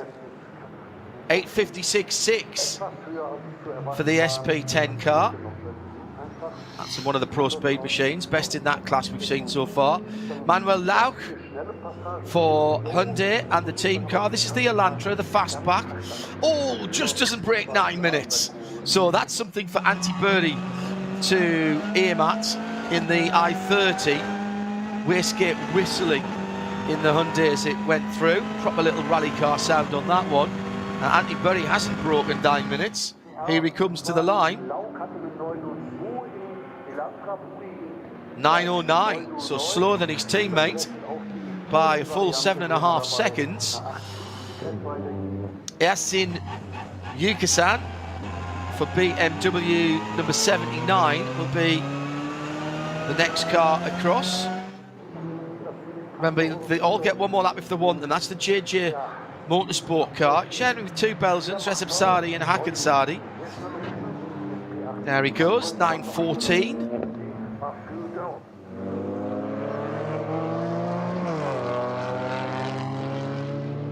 Waiting for another Aston Martin now, aren't we? 81. Well, that's a decent time for Leonard Erm in the Porsche. He's just gone through in the Cup 3 car, the 254, in a 9:06, waiting for the Yevgen Sokolovsky. Sokolovsky then just finishing the lap now in that Pro Sport Aston 9:19. Puts him at the moment in 14th, third in SP10.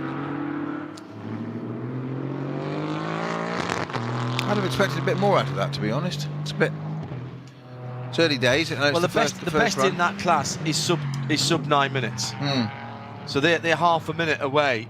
I know it's third in class, but it's just I was expecting a little bit more than 9:19 there. But here's the 81. That's the 81 gone through. And into the pits for the Pro Sport Aston Martin leads SP10. So the number 82 team, and more specifically Mike David Altman, has thought to himself, yeah, don't need to put another lap on the tyres, don't need to do anything else, I'm very happy with my 8:56. Nearly 30 seconds ahead of the next in class. The team might have said to him, pull it in. Right. Waited for the next two cars to go through and said, yeah, call it a day. So what else are you going to achieve apart from risk? Yeah. At that point. Yeah, there's not a lot of turnaround time here. So if you do have an accident, again, it's that risk versus reward thing, whereby if you bin it now, how much work can you get done? And how much humble pie are you going to have to eat in the process?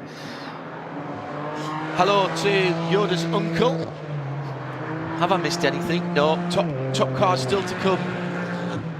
Why you? He says the duvet had me by the throat and wasn't letting go. Oh yes, we've all heard that before. Meanwhile,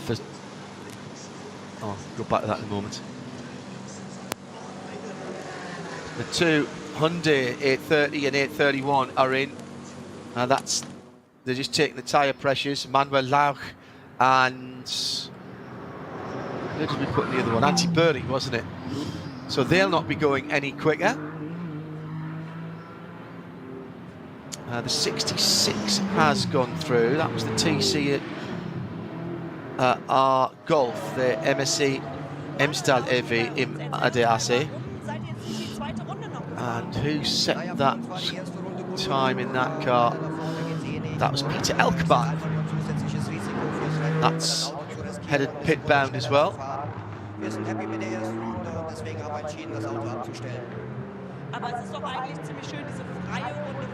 All of the 31 are have set sector times. We're still waiting for about the last half a dozen. Mustang has gone through. That's the first. That's the first of the alternative fuel cars we've seen so far. That's the 109 car. 9:34. To be honest, anytime you're under 10 minutes around here, you're not hanging about, but no matter what you are. When we get down into the low 8s, I'm very impressed with that GT3 Cup time from from the 127. That car has gone off for another lap as well, in the hands of Christopher Brück. It's a cup car now, 120, 130 for the 992. Is it that much? Yeah, probably tops, I'd have thought, yes. But you can't. Porsche for a while have been selling their racing cars on finance, haven't they? You can get it on the Solutions programme, and then you trade it back after a couple or 3 seasons, because it does have a resale value like a road car would. Yeah, of course it does. That new 992 Cup car, loads more aero adjustment, particularly on the back wing. Double wishbone front suspension. Mind the road car, the GT3 road car's got that awesome piece of kit. Tim Sankler then coming through. The fast sweepers at the far side of the track, gets airborne. He's heading towards Brunchen again. Coming down the hill now. Oh, actually, he's beyond that. Coming down through the Stefan Beloff S's. Mention of Stefan Beloff, of course, around here. 6:13.11. I know where you're going with this. I know exactly where you're going with this. Lost him too soon. It's 40th anniversary today of the death of Gilles Villeneuve. I know. Remember it well on the way to Brands Hatch for a meeting and heard it. Couldn't quite believe it. 992 GT3 Cup price. 225,000 euros. Oh, it's a bit more. A bit more than we thought. Yeah, all right. Yeah, we're a bit off there, weren't we? So perhaps that's the price we wanted to pay, John, not the price it is. What did you say? What? 225.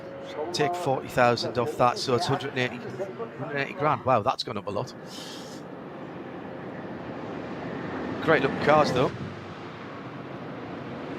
Nick Johnson's gone through for the Crone Aviation car, and an 8.12 at the last but one split. That's a 992 Cup car, so this is another Cup 2 spec car. He needs to be down in the 830s. He's not going to do that. He might go second though. Oh, he's going to be close. Needs to be. Oh, I think he's just gone over it. He's going to be third. He is third, but only by a second and a half. The Huber Motorsport, the Oust car, just beating him. Following him through was the 161. Did that improve for Cayman Racing? Yes, it did.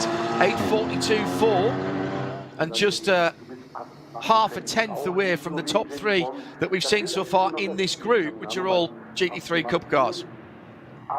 Here's the Aston. First of the Astons we see. That's the number 80. Doesn't break 9 minutes, so it's 8:59.1 last time around was the best. Got the very bright LEDs on in the front grille. Very good to have them that low down, by the way. Had that on the GT8. Worked really well. Waiting for Celia Martin in the number 220 BMW. That's the GT Tyre Motorsport by VS. SP8T third. We've got a slow zone just at the moment on the Vidal chicane. Well, that's because they're slowing everybody down to bring them back into the park. Ah, okay. That's the bit where you cut back through. My apologies, didn't want to cause any alarm. Sorry, no, that's absolutely fine. Didn't read the contact, sorry. Yeah, there's an intervention vehicle out there at the moment. I'll just bring them all in. Correct. Yeah. Exactly so. Bit of a gap here as we're waiting for the next gaggle of cars. Oh, bit of drafting going on behind Celia Martin. And I think that's Carl Fredrik Kolb right in behind Eric Yukasan in the BMW. I say that because I can't see the Porsche. It really is drafting, isn't it? He might actually be getting a proper tow. Has he got a bungee cord on there? Carl Fredrik waits till just before the kink to pull out and try and go the long way around. Kicks up a bit of dust from the right-hand side, but he's got through, and that will have gained him a few miles an hour there in the Cayman. So let's see how he does in that 2:55 car. He's third in Cup 3 at the moment. He's got a 9:08.2 to his name. Oh, he's going to beat that. He's going to absolutely muller that. 9:04.9. He's taken 3 seconds off that. Now, does that move him up in the 2:54? It does. It puts him in second, ahead of the Kramer racing car. Very thinking manoeuvre there. Fabulous. Because also there was another BMW in front of that once he'd got the job done down the left-hand kink, as you say, on the dotting hoe, got the job done. He got to go around the long way, which he pulled off. But more to the point then, he had that toe. He could then tuck in behind another one on Tiergod and get a drag down the pit straight. Double draft. Double whammy. Yeah, double Great drafting. job done there. Here's Yevgen Sokolovsky coming in the green and tangerine Aston. This is the number 81 car for Pro Sport Racing, and improves 9:13.8, but doesn't improve his position in SP10. Still fourth in SP10. So he did a 9:19 first time around, so he's taken 4 seconds off that. Still got a few cars to come through.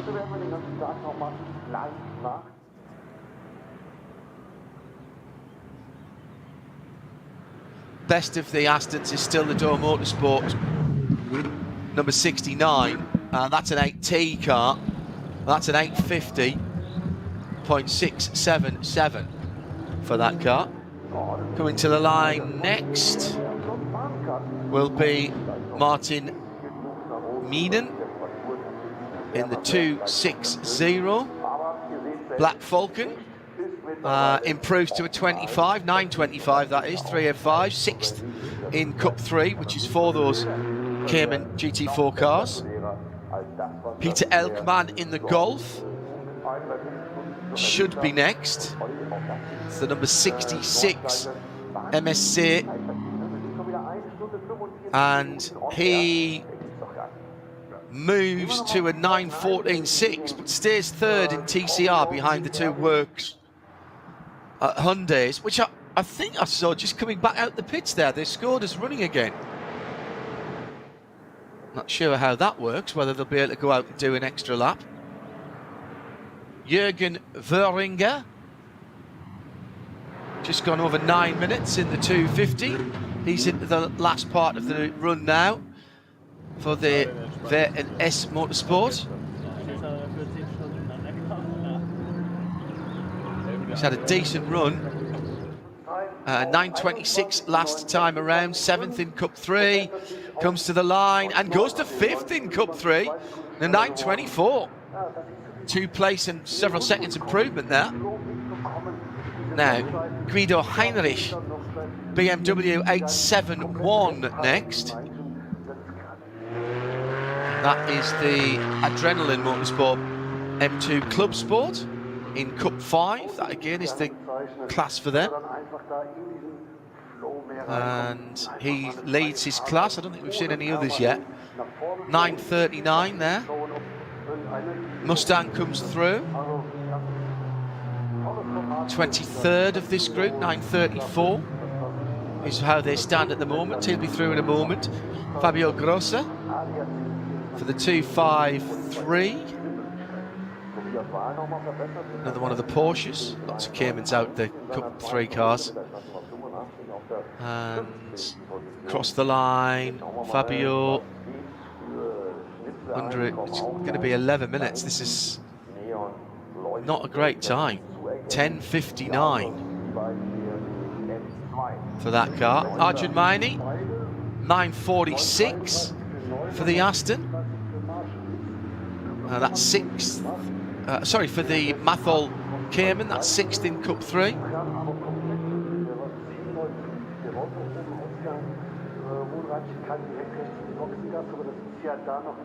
No improvement for Arjun, so his 9:24 will be his best time. KTM Crossport goes through in a 9:28.623, 23rd for Teichmann Racing, 2nd in Cup X, led by Tim Sandler in a 48.42.7, so big time difference there. Thomas Ardelt should be next through in the Adrenaline 240 Cup car, 4th in the class for that one, and stops the clock on a 43. No, it's moved up one position, and I reckon we've got a couple of cars still to come through. Marcus Zunz doesn't break 10 minutes in the 30th position car. He's done a 10 minutes 2 already, and he does a 10 minutes 2:790. That's his best time, and that will leave one car out on the circuit, that being the 258 Cup 3 car for K. Kramer Racing. Now, listed on screen is Jan Boris Schamming, but I've got that car on the timing screen with a different driver.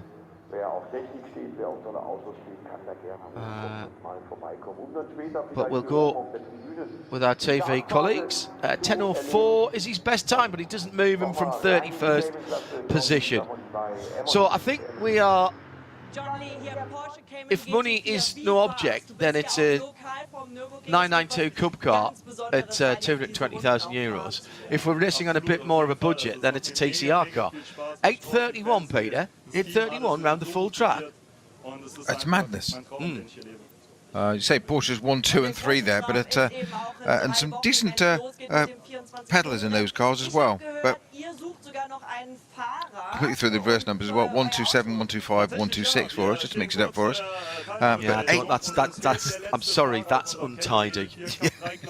Exactly. Just trigger your OCD, won't it? Exactly. Massively. Exactly. 8:31. That's a very, very impressive time for a car of that category. Yeah. In terms of... We focus, as we say, so much on the GT3 cars, the SB9s, as they're called here, because it's just so easy to do, because they're the headline event. And we've said so many times, how much further down the field can you have some great fun in this? And as you've just quite rightly said, John, if you've got a budget of 225,000 euros, go and get yourself a GT3 Cup 2 Porsche 992. If not, a bit less, get a TCR car and still have a whale of a time. I'm going to say now that we'll see GT3 cars that aren't as quick as that time from Christopher Brook. Yes. I'm going to write that. I can't do them all. I was doing exactly the same. 8:31.727 for Christopher Brook in the. That was a 992 Cup car, wasn't it? Yeah. Right. That's now written down. We saw them last year for the first time, these 992 Cup cars, introduced into the Visit Cayman Islands Porsche Carrera Cup North America, and in the test at Sebring they were only a couple of seconds away from GT3 category cars, and they were told to be careful because there were no spare shells, and that was at Sebring, so that was a proper workout for them. And we've seen right through this second season the guys at the front of the field putting times in that would have put them well up the grid in the GT3 category in the WeatherTech Sports Car Championship. I think 9th, it would have qualified. The last race at WeatherTech Raceway Laguna Seca, the top Porsche qualifying time would have put it 9th in the GT field in WeatherTech. But you've got to ask the question of Stefan Aust is no slouch in that Hubert Motorsport car. That's 9.1 seconds off Brook's time, and then it's 3/4 of a, well, half, 3/4 of a second a mile, isn't it? And the next one, which is a similar spec car, but from RPM Racing, so 3 GT3 Cup 992s from 3 different teams there in the top 3, but second and third are only separated by a second and a half. Second to first is 9.167 seconds. Yeah. Yeah, absolutely. What are they doing different to get such a colossal gap there in class? I mean, 10 seconds. Chris Brook is a decent driver. But is he 10 seconds worth of a decent driver in the same car? That's what I'm saying. Yeah, Porsche, KTM, Aston, Porsche, 2 Astons, best of the TCRs down in 9th position. And that was Mama Lauk, wasn't it, in that one? Further down, the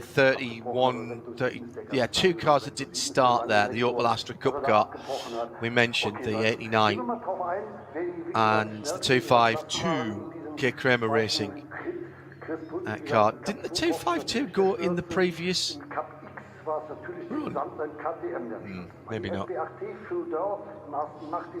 Right turn lover, clearly wanting to spend some money. How does a BMW M240i stack up in terms of budget? Quite well, I would have thought, because those cars have been around for a while. They extended the homologation. They were originally 235s, weren't they? And with a bit of clever reprogramming of the engine ECU, they moved them up to a 240, not by stroking the engine, but gave them a bit more power.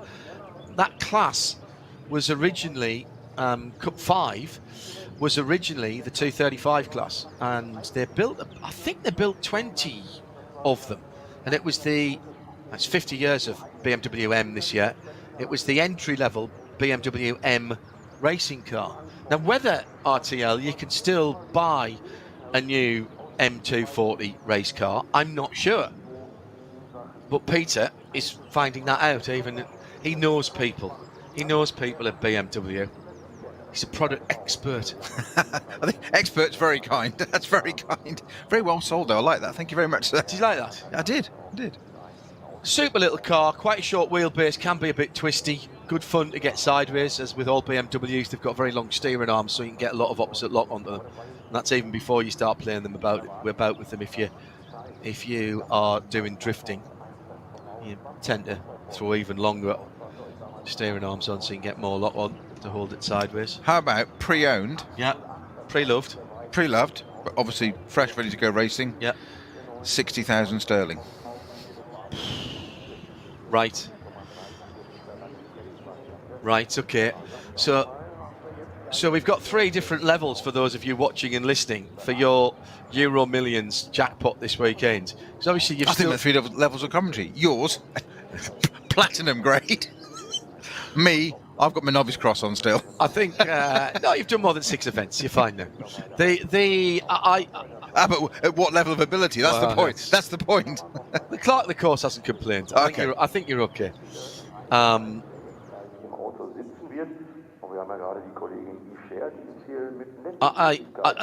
That is a lot of performance for 60,000 euros. So what, 73,000 euros, 60,000 pounds. And that again, that's a factory built. That's an M built race car, specifically originally for this category. Was that a 235 or a 240? That was a 240i. Right, so that's had all of the upgrades done.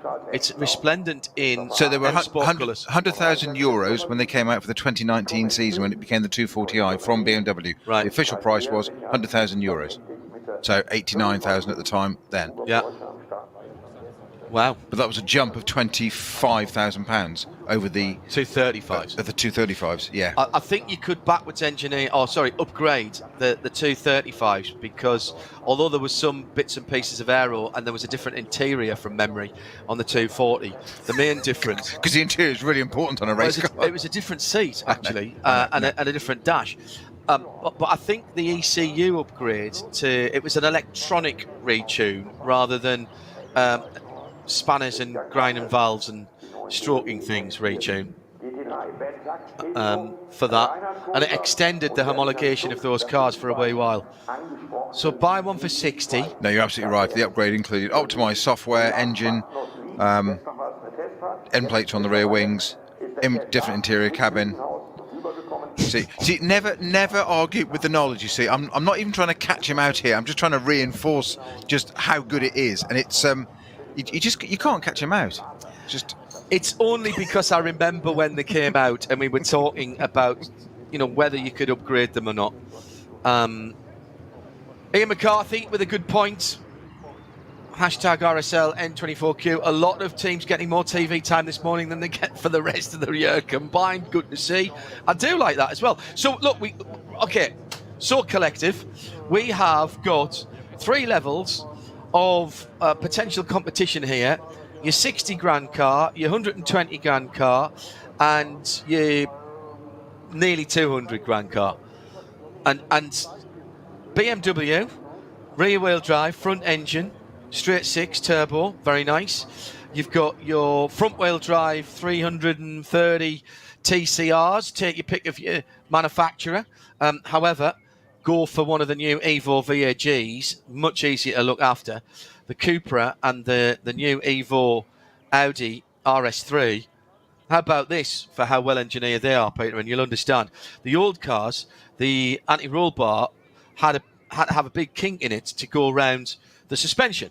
So for the new car, doesn't sound very engineered, does it? Right. Well, but you know, the road cars. It happens on road cars, and it's based on a road car, and it's only the rear wheels on a front-wheel drive car are just there to keep the exhaust from dragging on the ground, as Martin Haven always says. So the new one, it goes right through the back of the car, so you can see it through the back window.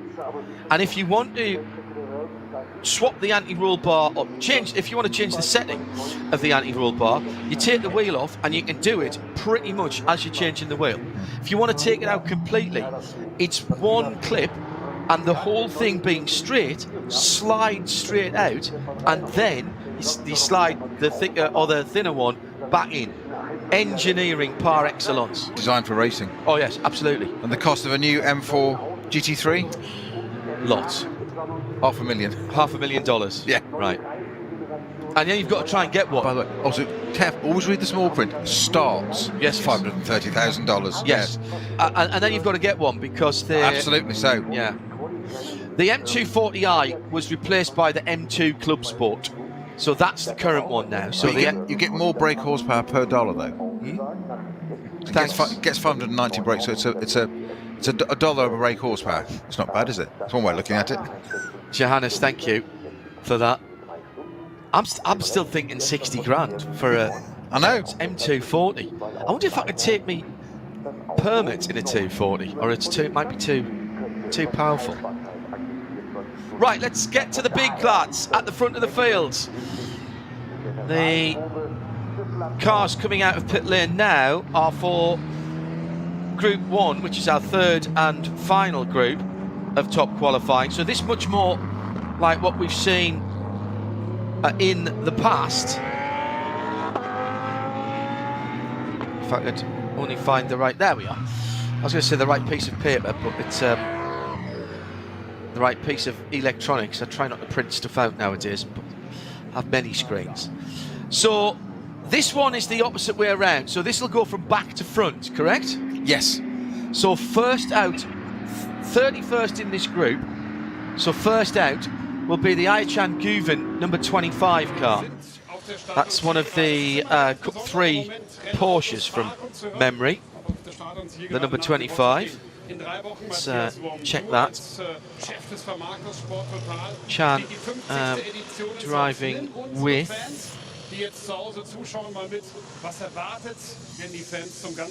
that's interesting. He's been added to that car. That's the Joachim Tyson, Klaus Raeder and Nico Menzel car.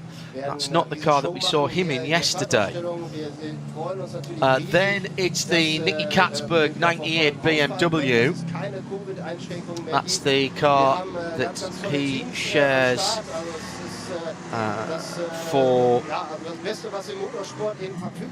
Motorsport Competence Group AG. It's an M4 GT3. That's $500,000 worth. Nicky Katzberg, John Edwards, Sheldon von der Linde and Marco Wittmann. Then it is the number 72. We'll go off third. And that is the BMW Junior Team that won yesterday. That's the Dan Hartmann, Max Hesse and Neil Verhagen car. Then it's the Conor de Filippi 99 BMW. Philippe Eng, Augusto Favres and Nick Yellerly. We didn't see Conor yesterday, so I wonder if he'll run today. Then the Klaus Bachler, Lars Kern, Alessio Picariello and Martin Ragginger Porsche, the 44 Falcon car. Then the Sami Matti Trogan 101 Audi. That is... Oh, Peter throwing his tablet around. It's not my toys. Sorry, not the Audi, that's the Falkenhorst car with Christian Krones and Andy Soucek, taking time off playing for West Ham. Different Soucek. Then you actually got me for a minute there. I was like, hang on. No, okay, see what he's done there. Then the number very good. It's early Sunday. I did once sit down to do a full football team with names of racing drivers. Because you've got Alonso, who plays for Chelsea, used to play for us. You've got Soucek. There's plenty of Bells and Schumachers and all of that, and trying to fit them into a team. Something to while away those long winter nights. So we've got these cars out. Let's see how they do line up then. But that's the way we think the top half dozen will go. It's exactly the same in terms of the format. The cars get released at intervals. But of course the cars will be a lot quicker. The time to beat is 8:31.7, set by the Porsche Cup car of Kay Kramer Racing and Christopher Brook. As these Group 1 cars are coming round. Now we have 31 cars again listed in this group. And Peter assures me that it'll be the fastest cars going first. Fastest cars going last. Correct. Yes, you keep catching me out this morning. Oh no, I see what they've done. All right, okay, I see what they've done. Right, so I take that back. So they've listed them in the opposite way as well. Yeah. So right, so first out is going to be the 100 Falkenhorst car. I wondered why yesterday's winner was going to be going out last, but right, that makes much more sense now. So Falkenhorst goes first, and that is the BMW M4 GT3 of Jörn Schmidstad, Jörg Breuer and Henry Falkenhorst. Then it will be the number 11. And we've got a couple of cars that we won't see, by the way, which Peter will remind us of in a moment.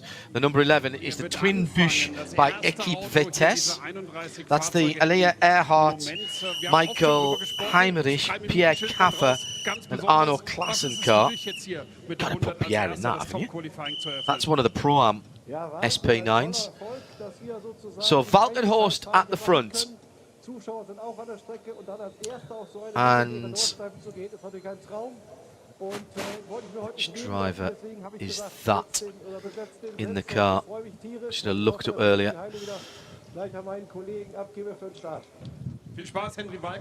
I think it's probably Henry Falkenhorst in that car.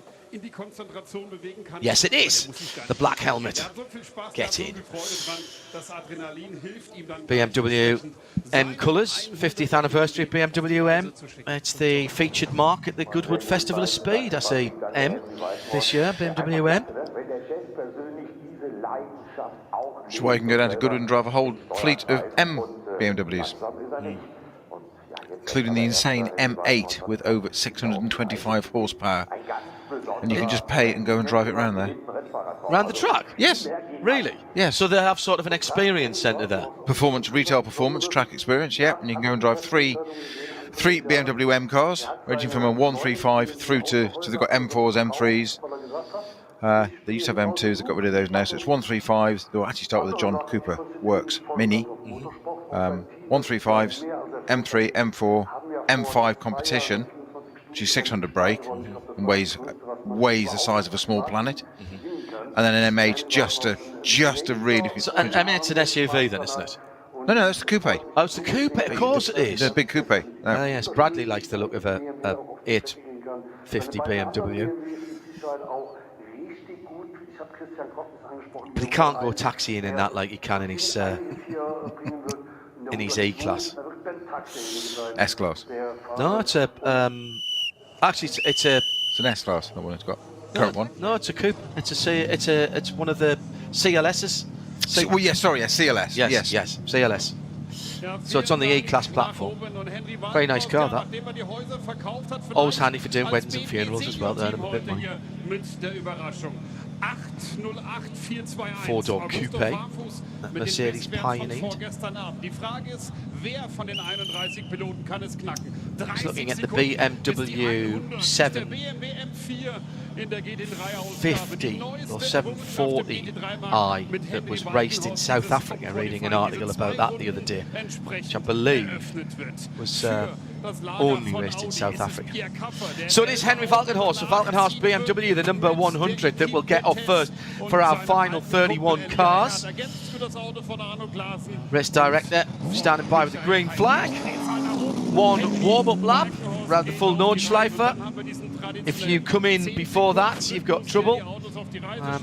You won't be allowed to go on. You had to put Pierre Caffer in the Audi number 11, the twin Busch by Equipe. Simon Reicher in the 23. That's another one of the Audis for Lion Speed by Car Collection. That's a very nice car with the lion's head on the side. Charles Esplanade in CP Racing's AMG, first AMGs. It'll be Felipe Fernandez-Laser in the Glickenhaus, hopefully without the gearbox issues it suffered yesterday, which cost it any decent finish. Sixdorf, Frederick Scharndorf in the number 28.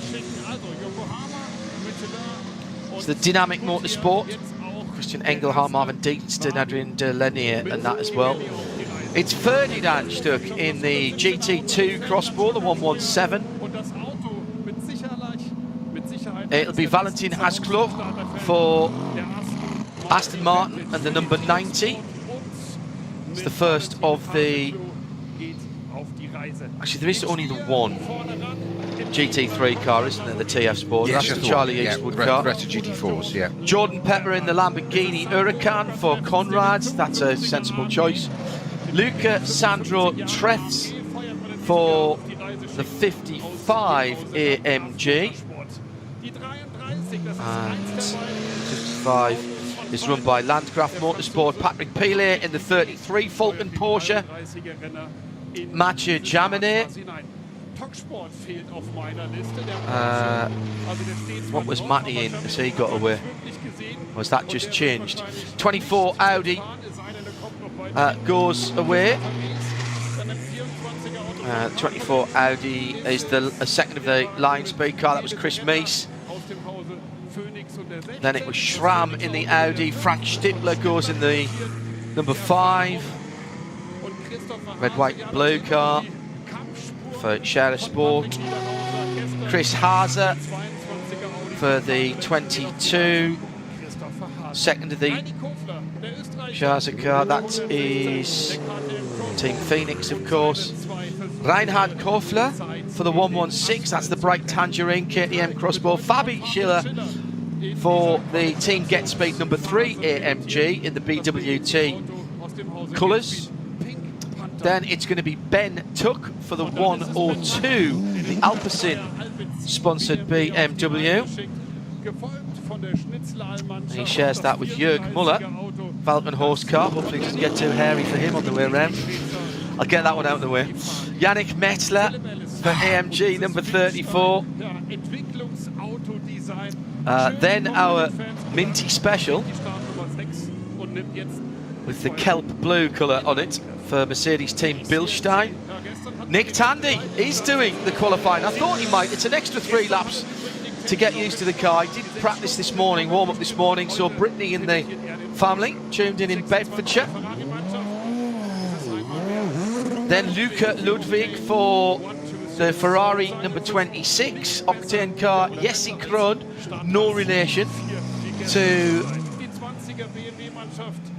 the Crones that we saw earlier on, or the Crone that we saw earlier on. That's number 20.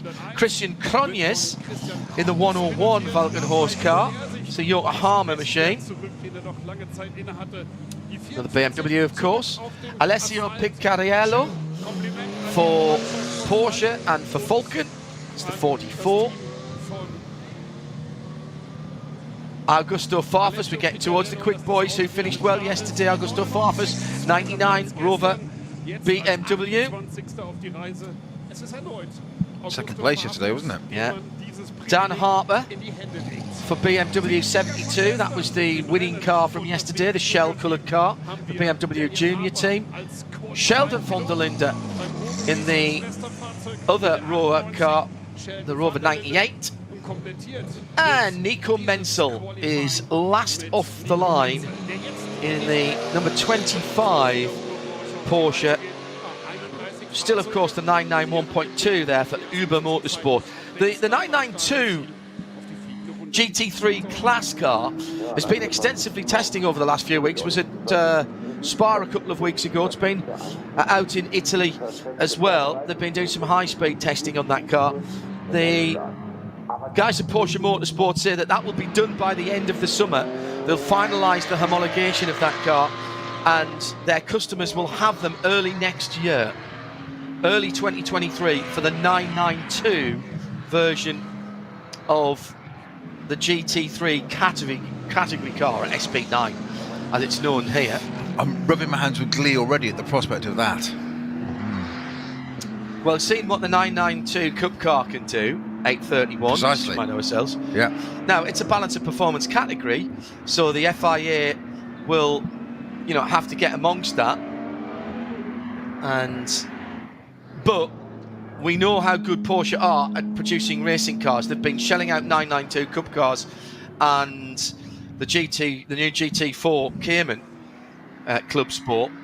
I don't think there was very much off-season for them either last break just gone at the end of 21 into 22, or indeed particularly at the end of 20 into 21. Christmas was cancelled at Flacht and Weissach, where they were doing the builds of the cars.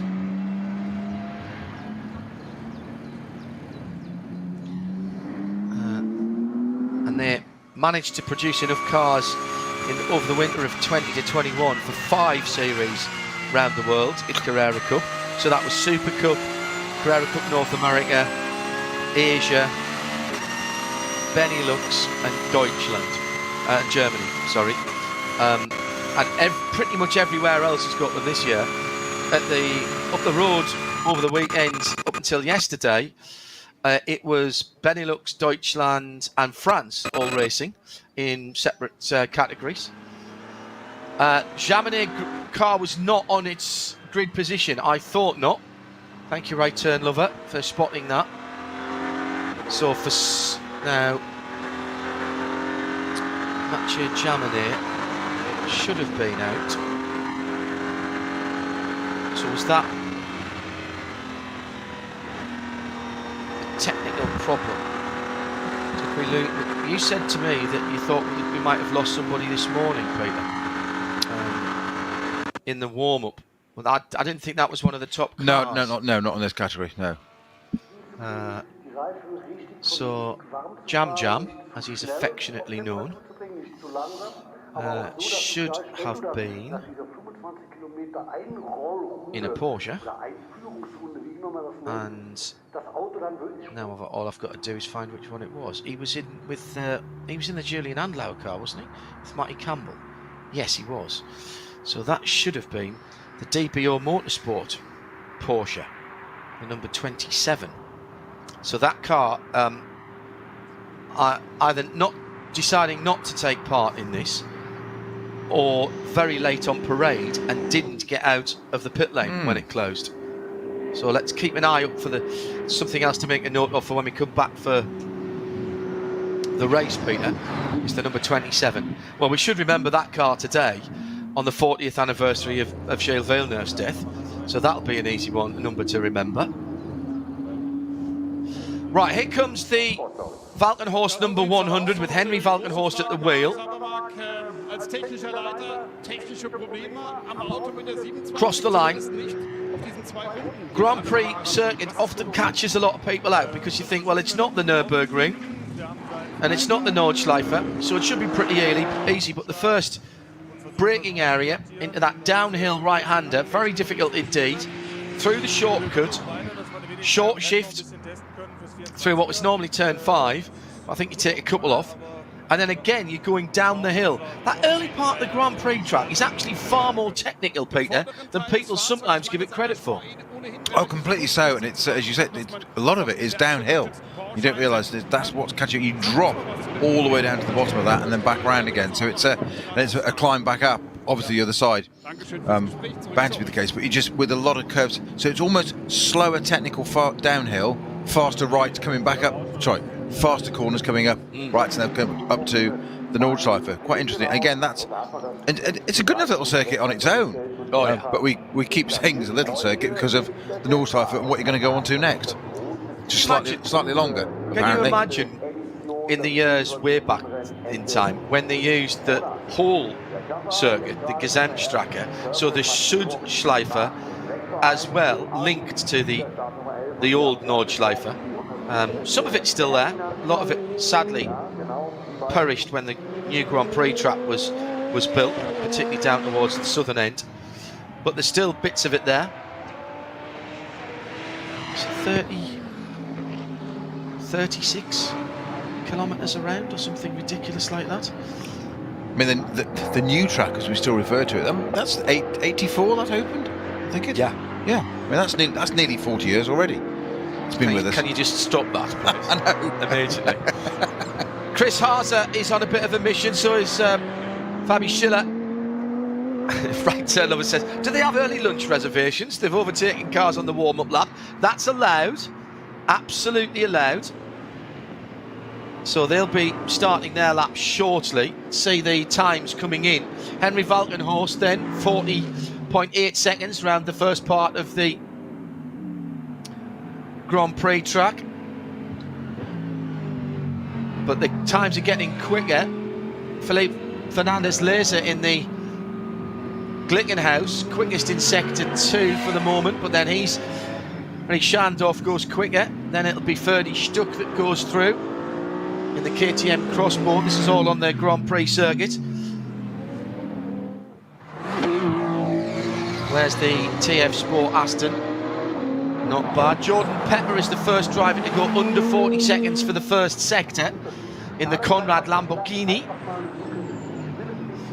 Pierre Caffer must be very, very close indeed to Henry Valkenhorst out on the Nordschleife, because their sector times are coming in almost instantaneously. Then there's about 5 or 6 seconds before the Lion Speed Car Collection Audi goes through. Charles Putman has just put the fastest sector 3. That is on the Nürburgring, on the Nordschleife, excuse me.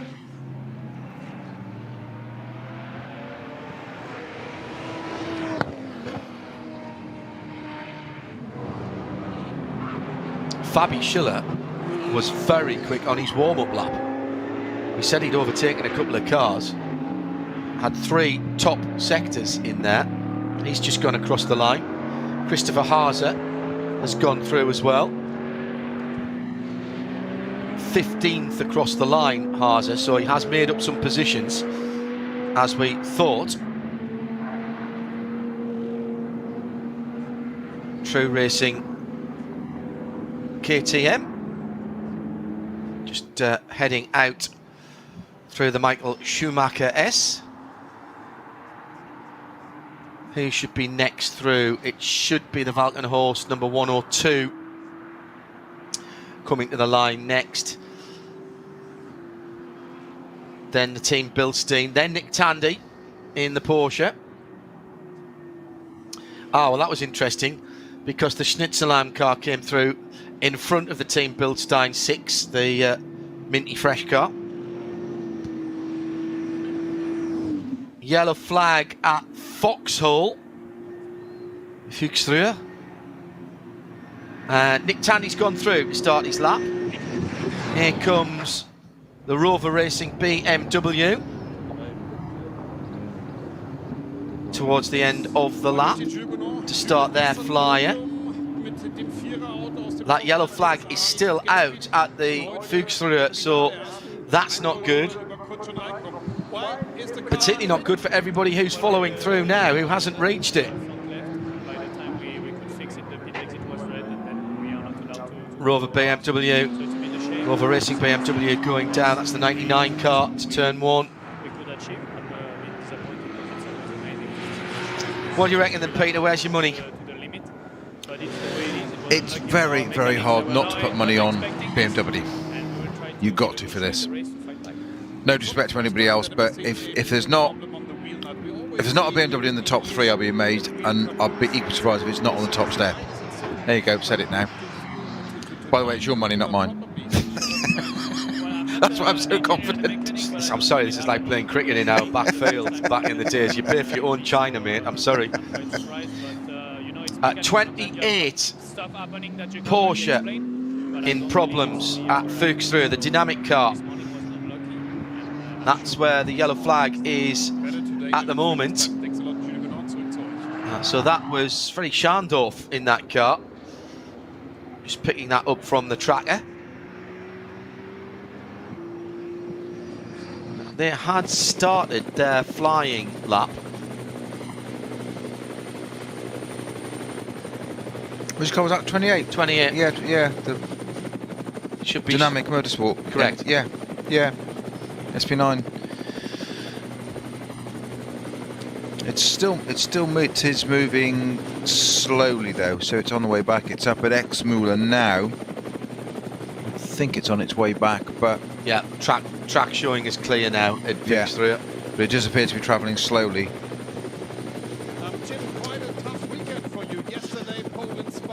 This is a public service announcement for the Tandy household in the centre of Bedfordshire. It's all very well being in your pyjamas at this stage when your dad's out qualifying, but you do need to get dressed before the race starts, if you don't mind. Felix, Eva, this is the voice of the man on the radio and the telly telling you to get out of your gym jams and into your day clothes, please, before the race starts. Otherwise it'll be bad luck for Daddy, and he'll not be happy if he knows that you're still in your gym jams when he's going racing. Public service now or trauma centre. Two-way family favourites. This is the man from the television, the radio. This is the voice in your head. I can see you, Felix, with your green top on there. Right, I think you need to stop this one now, John. Yeah. People think you can't see back through the television. It's not true. Don't. So, fast laps happening now. One of a potential two. Where is Nick Tandy? Answer, he's crossed the line 21st in line, and he's on the Nordschleife now. It's Luke Ludwig who's doing the times at the moment in the Ferrari. Is the prancing horse in that dark colour. Is it a dark horse for pole position here? 39.771, a 42 on the Grand Prix Strecker. There goes Henry Valkenhorst, 8.25.445. So merely 6 seconds quicker than that Cup car. Yeah. For an extra 300 grand. Well, there you go. There you go. Coming through second is Simon Reicher. And he falls into second place. No, he doesn't. He goes to... no, he is second. Kaffer's gone through. So that's more like it. Pierre Kaffer turning up the wick in the twin bush by Equipe Vitesse Audi. That's the number 11 car. How about an 8.18? Will we get down? Is it warm enough out there to get some heat in the tyres on the second lap and get down into lap record pace? Felipe Fernandez Larza goes through in a 15.0. That's decent. It's more like it. Good looking car, that Glickenhaus, and seemingly they've got rid of the issues from the gearbox yesterday.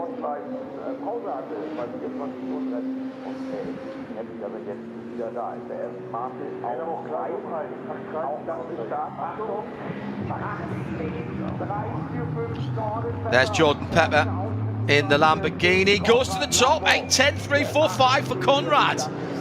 We thought that car had a quiet day yesterday.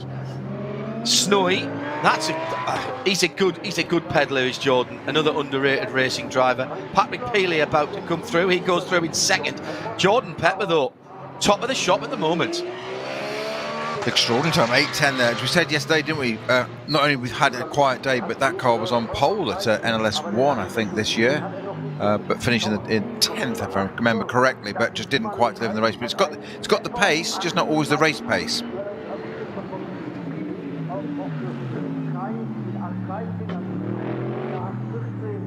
Cars coming through now. 8:15s, these are all good. Stippy's coming through. Here's Haase next to come across. He was on the hurry up on his warm-up lap, passed at least a couple of cars. 11, 12, 12-2, 1.8 seconds away, but that's decent. That's very decent indeed. And Stippy, Frank Stippler, goes through in second. That's very impressive. So it's still Jordan Pepper. Schiller now in third. Stippler in second, Schiller third, Mies fourth. Lamborghini, Audi, Mercedes, Audi. Where are the BMWs? Well, we haven't seen them coming through yet. Here's the crossball into the pits for the Glickenhaus. 8:17, under 8:20 for that crossball. That's not hanging about.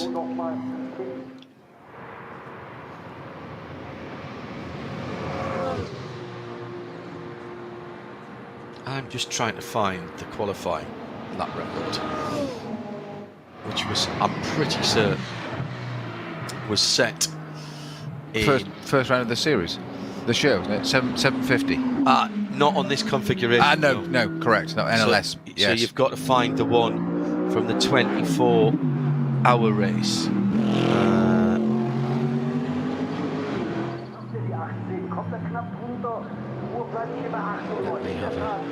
You keep an eye. Oh, here's Tandy coming through.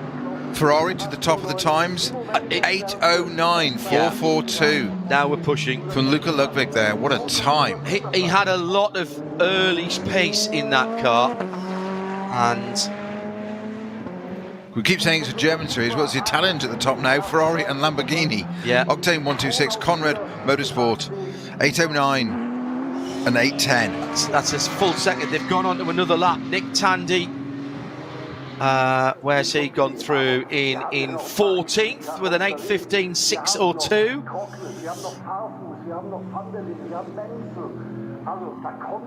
And so, can the BMWs respond, John? This is the big question. I'd be amazed if they can't. But those are cracking times right over the front there. Hey, I didn't think we'd see sub-10s, to be honest, just yet. So I think the first of our BMWs coming across the line now. Or will be any second, turning into sight. Dan Harper's on a good lap. He's got one quick sector. Von der Linde in Rover Racing BMW was decent as well. Sheldon von der Linde has gone through. Is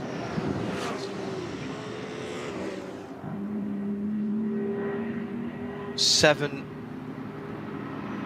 Okay, that's a bit of an anomaly. Here he comes. We were watching the wrong car. There's the 28 going slowly. Dan Harper, 8:08, 8:41, straight to the top. Yeah. First flying lap for Dan Harper, the guy who put the junior team BMW into the lead yesterday in his stint. Dynamic coming back after its incident at the Foxhole, but staying well out of the way. And Dan Harper then down to an 8:08. And van der Linde has gone through in a 9. So 8:08, 8:41, 8:09, 4:42, 8:09, 4:94. So 0.6 of a second between first and second, half a tenth between second and third. And in fact, no, scratch that. 0.001 of a second between second and third, because Nico Menzel for Huber in the Porsche number 98, Porsche number 25, it started last, has just gone through in an 8:09.457, and there's damage to the dynamic car. They've been very lucky there not to damage any radiators at the front of that car, but there's a puncture wound in the normally pristine dynamic front end of that car, and that was off at the Foxhole. We think, yeah, it was the Foxhole on that car, and no time given for that. So maybe that was on the warm-up lap, actually. I thought he'd actually done a time. So now reset, go again. Who's got the performance in their tyres? Open tyre formula 808.841. Remember.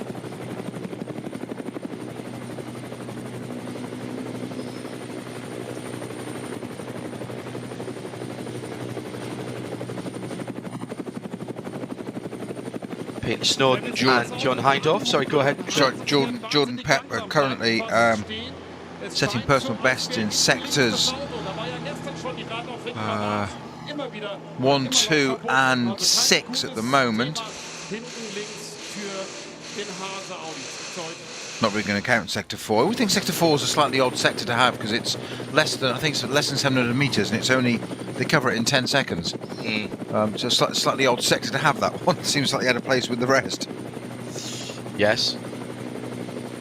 Agreed.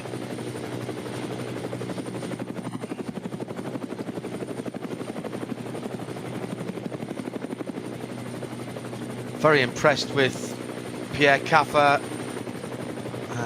He's dragged that car up, but then again, he knows his way around here. But also, you've got to say, Luca Ludwig in that Ferrari, Christian Menzel, von der Linde. The Conrad car ends up with Jordan Pepper down in 6th position. He's barely a second and a half. A second and a half over, you know, the mileage we're talking about here, 15 miles. Quite ridiculous, really, when you think about it. Well, he's on a flyer at the moment. We're just waiting to see him to complete sector 7. He's not lost time anywhere along the process here, but say 3 purple sectors already.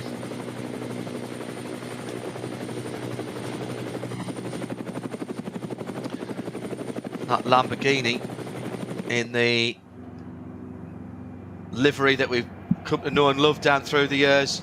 Almost Leighton House blue, isn't it, that Conrad colour? Well, we've said this before, Bruce and I on NLS, that you call it Leighton House. I see it as a Vitaphone McLaren.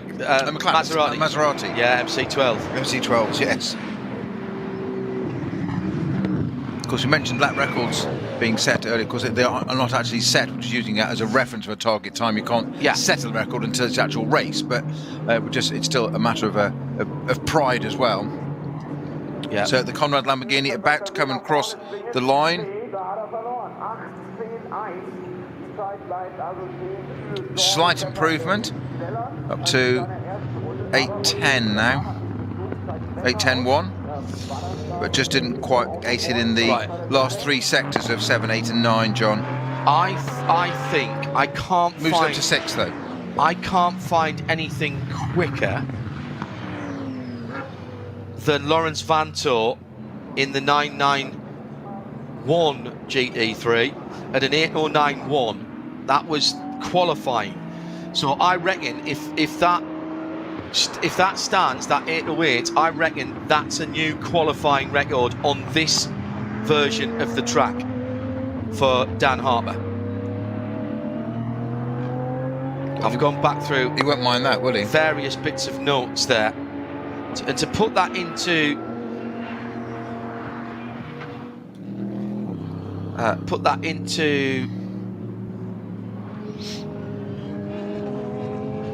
context, yeah, that is the fastest on this. The VLN layout or the NLS layout is slightly different. So unless anybody can tell me different, I think the May 2018 qualifying from Lawrence Vanto is the quickest.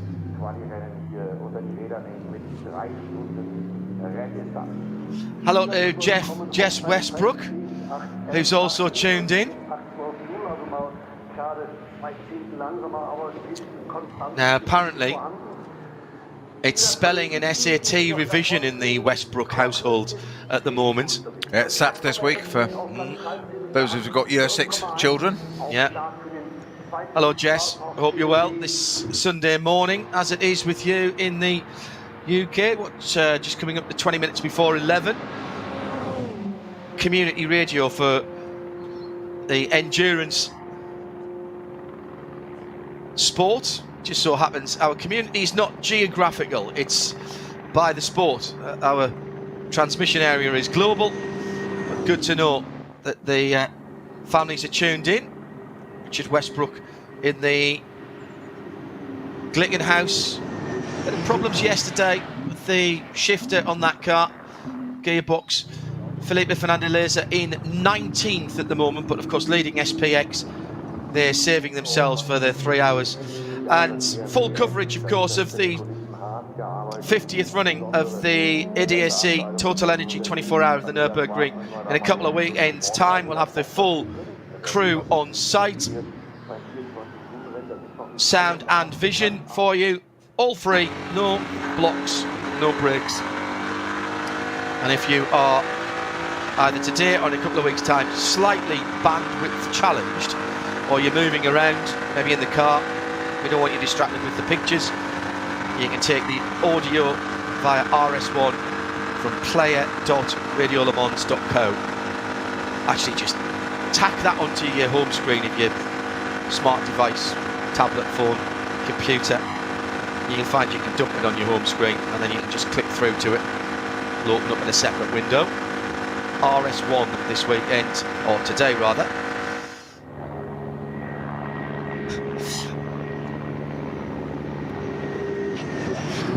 So, second lap now for Dan Harper. Coming through, Christian Crone has gone through for Valkenhorst. The one is about to go through for the Valkenhorst car. Crone has gone through 8:08.566. My goodness me. Harper goes through in. Well, there's the 72 car. Now, hasn't beaten it. I don't think he has. He's done 8:09. Yeah. So Valkenhorst at the moment on top. So Crone, but I reckon that's 2 cars underneath the current qualifying lap. So Cronje's, with a couple of purple sectors, has taken it. Well, you asked me what I thought just before this, John, and I said BMWs. What's interesting was we thought it was going to be really between the Bmw Junior Team. Dan Harper proved that was the case. He really went down to that 8:09, didn't he, quite early on. And of course it was Augustus Farfus and Van der Linde in the 2 Rover Racing M4 GT3s, which I thought was going to take the challenge to them then. Luca Ludwig had a slightly different idea in the Octane 126 488 Ferrari, whereupon Crone's in the Valkenhorst BMW said, actually, I'll take it, thank you very much. Ludwig's had a problem on this second lap because in Sector 2, in fact, has he pitted? No, he hasn't.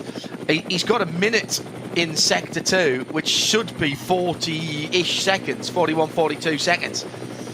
So is Frank Stippler. So has there been an issue? No, he's pitted. It's in Parc Fermé.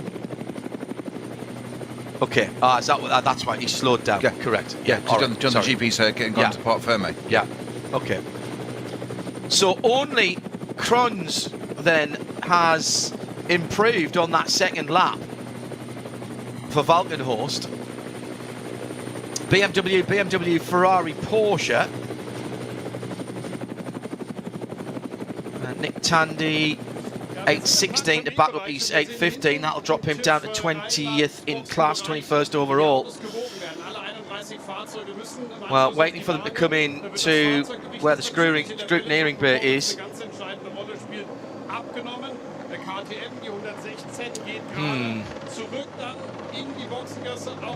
So that is the grid set then for later on today. We'll be back with full coverage and a bit of build-up as well.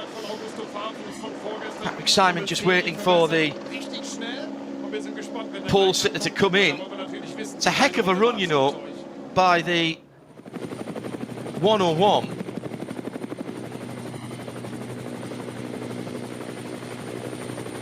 Valkenhorst, that's the Yokohama car. So that will start on pole position for the 3-hour race this afternoon. We'll take you through that, of course. Andy Soucek and Sami Matti-Trogan will be with us then. Now, if you could talk to those cars, what stories they would tell. Paul Truswell likes to wander out and watch the cars and have a look at them and see what he can glean from them after a long 24-hour race. They are entities in their own right, I think. Reasonable. You've got to treat a car well, it normally looks after you. They're personalities. Yeah, well. absolutely. It's not just a hunk of metal, it's personalities. You do get attached to them, and sometimes some you sort of love-hate relationships sometimes. Oh yeah. Some you really like, some you really don't.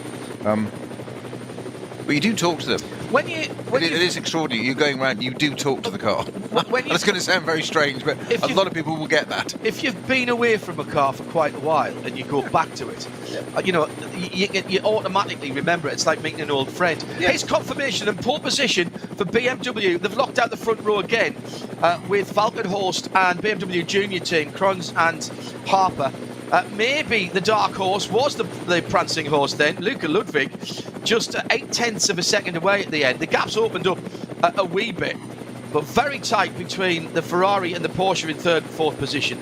Then a couple more BMWs. Lamborghini Huracan finding some pace that they didn't have yesterday. Jordan Pepper with Axel Jeffries to get in that car as well. And what about the number 44 Falcon Porsche? 8th position for them. In 9th, Schubert Motorsports BMW. 10th for Scherer Motorsport and the Audi. 11th for Lion Speed Car Collection. And going further down through the field, 12th is the Get Speed Mercedes, the number 3. Valkenhorst, the 102 in 13th. 7th row will be Chris Haase and Audi Sport Car Collection and Scherer Sport with the 16 car. Then Team Bilstein in the 6 car. Then Patrick Pilet for the other Falcon, the 33 Porsche. The Landgraf Mercedes is in 18th. 10th row of the grid, Glickenhaus and TF Sport. That's the Aston Martin GT3. Nick Tandy on row 11 with True Racing. Then KTM, then Schnitzelam AMG, then Twin Bush Audi, Lion Speed Audi, CP AMG, Valkenhorst BMW, and the 2 cars that didn't set times, well, one we didn't see at all was the Maro Engel, Jules Gounon, Daniel Juncadella Team Get Speed car, the number 4, and the dynamic Porsche offered Vauxhall Puncture didn't set a lap time, 29th and 30th. So, Peter, you were right, BMW's at the front, but the surprise is, I think, probably the 2 mid-engined Italian cars well inside the top 10, 7th, and a super lap from Luca Ludwig in 3rd. But we've seen this Ferrari be quick in flashes before. Can it do it over the course of the 3 hours? Well, it's more likely to do it over the course of the first few corners. It seems to be its habit of doing this. I wouldn't be at all surprised, depending on who the starting driver is in that 488, wouldn't be at all surprised if they had a lunge against those 2 BMWs ahead for the lead of the race and get out. And once that, don't forget, it did last year, 2021, it did win a round of NLS on the road and was cruelly denied that and taken away afterwards because it had a left rear tyre, would you believe, that was of a compound that wasn't on the admitted list, and that's how it was removed. I don't think it made any difference to its performance. I think it won it fair and square on the road, but unfortunately rules are rules. Yeah. And it was out. And it hadn't been, I believe it's a tyre that was allowed to be used, but they hadn't submitted it for that weekend for clearance, therefore it was a technicality. It was basically an administrative error. I mean, how galling is that? So the car has got the pace, as you say, and the Lamborghini, the Conrad Lamborghini, has the pace. But we've said before, Bruce and I, when we've covered this in NLS, John, we've said, if it didn't have bad luck, the Conrad Lamborghini, it wouldn't have any luck at all sometimes. Oh. Sorry to perpetuate that. I really don't want that to be the case. I'd love to see it up there, something a bit different. I had a long chat with Franz a couple of weekends ago in Spa. He was supposed to be racing in the ADAC Prototype Cup, but he's actually chipped a bone in his elbow, and therefore he couldn't drive. I think Axel Jeffries drove the whole thing on his own. He was very disappointed that he couldn't get in. And he was working there with none other than Ralf Jutzner, ex of Audi and Yost, who tried to tell me and Joe Bradley, who was interviewing him on I've Retired, I'm just here to have a look. Yes, Ralph, we all believe that. Let me tell you what comes up later on. We are, just coming up to 11 o'clock here, 10 minutes before 10 minutes before midday rather, which is 10 minutes before 11 back in the UK. So it is 1:30 for the qualifying race 2. That's when we're on the air, Central European time. That's 12:30 in the UK. So that's about an hour and 40 minutes away. This has all happened rather quicker and more succinctly than we perhaps anticipated. So we just wait for a moment to see if we can get a word with maybe one of the pole sitters. If not, and subject to what our colleagues at TV say for the international feed, we might just be able to wrap up a little bit early with the first ever full entry top qualifying completed. The 101 BMW. Let's go down to the pole sitter and to Patrick Simon, who's with Valkenhorst. How was that one? It was a crazy one. It's, I can't describe it. It was I was a bit under pressure on the first lap, so I had to try and push for the second one. And yeah, I gave it absolutely everything, and it was really, really tight, but it was just enough for P1. So I'm very happy for us and the team. Just talk us through what happened in lap 1 that you had to increase the speed for, also beating Augusto's record from just 2 days ago by another tenth. Yeah, it was just on the line. I mean, the pressures were a bit low on the first lap. It's a bit colder today than yesterday, so it was a bit harder to manage the first lap. So the first half of the lap was not really good. And then for the second lap, the car was really in the window, and I could push, and everything just came together for the second lap. So it was really cool. Just talk us through the last meters when you see on the dash already that a prediction is green and it seems to be another fast lap. You're counting the last tenths and the last seconds in your head, or how are the last meters before you cross the timing line finally? I was literally jumping in the seat the whole last straight. You know, like in karting, you jump a little bit to get low. Out of the corners. Yeah, exactly. So I was just jumping in the seat and hoping for it, and it worked out. So super happy to finish line and see the time. Congratulations. Just have a few words about your two team colleagues. I mean, Andy, your Nordschleifen history is not that long, but I think you have quite a strong teammate who can show up how fast the BMW from Valkenhorst is. Yeah, I mean, Christian always makes us look very good. So we're just standing and watching him, but also learning a lot. I think he's one of the best drivers around the ring. So definitely we have a very strong package. The car is performing at a very high level. The tires also, we feel like we have a good edge on the Yokohamas. And we have a great team behind us with good teammates. So I cannot ask for more. It's my debut, let's say, in the Nordschleife, and to be on pole, it's just a dream come true. So enjoy the first time. You never will forget the first time you're on the Nordschleife. Sami, you are one of the guys we followed up by DNLS, competing virtual world, now sitting in a proper GT3 car, real life. I mean, it's a dream combination for somebody like you to have such an amazing career from the digital world into the real Patrick world. Simon talking to the Valkenhorst crew. Sami Matti Trogen there, the virtual to reality racer from Finland, and confirmed then a new lap record for this configuration of the track. I'd forgotten, of course, about the top qualifying the other day, but it was even quicker than that. 8:08.566 is the new best mark, and No, we all tried today as well, so let's see what we can do.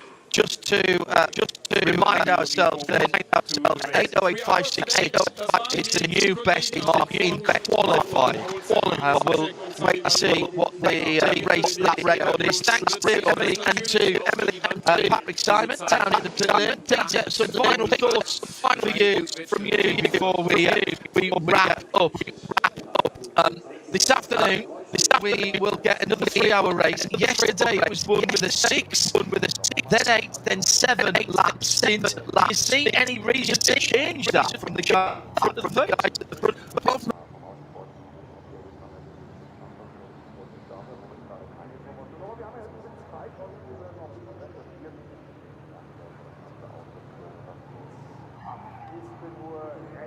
Engine cars, as you said, John, with the Ferrari right up into P3 and the Lamborghini up there as well in P7.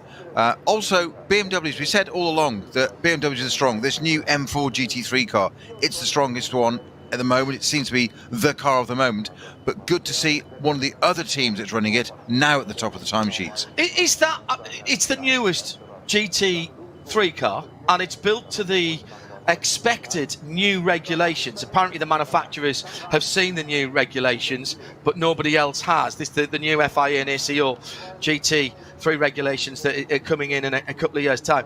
The BMW is built either to that or close to that. Does it have an inherent advantage by being the new car? Because A, all of the knowledge has gone into it, and B, there's not as much BOP information about it. I think that's exactly the point. Yes, I mean the M6 outgoing was. I mean, Bruce and I commented on this last year when the M6 was still winning NLS races, and we knew this car was out there. It wasn't running for points. It was running in a sort of prototype experimental category with us, and it was still right up there in front. You say, well, where's the point in developing a whole new car? Well, BOP. It's a world program, isn't it? It's not just about there. It's great to see them on the Nordschleife, but it's a world program for BMW and Porsche, Mercedes, et al. Just the same thing.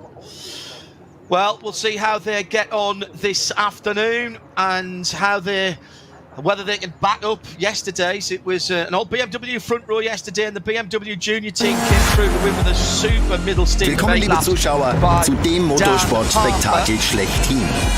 Zuschauermagnet, guckt euch die Atmosphäre an.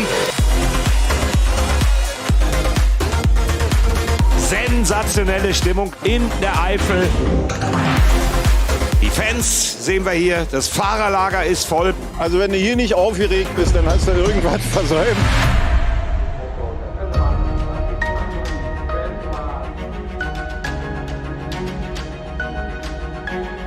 Und lassen wir uns freuen auf 24 Stunden Motorsport vom Allerfeinsten. Das beste, das tollste Rennen hier in der Eifel mit den besten Fans der Welt. Startgruppe 1, die Veranstaltung läuft!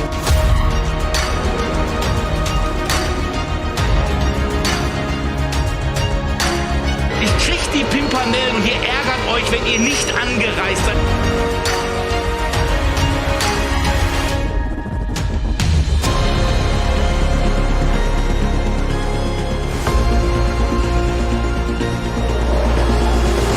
Schau dir diese Bilder an, Jörg. Die hell erleuchtete Grand Prix-Strecke, das Fahrerlager.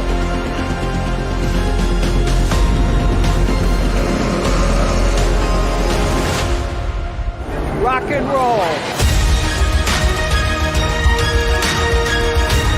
Die Action, die da passiert, sind die wahnsinnig. Da riecht es! Schau dir das mal an. Also das ist jetzt mit Slicks nicht zu befahren, was wir da sehen.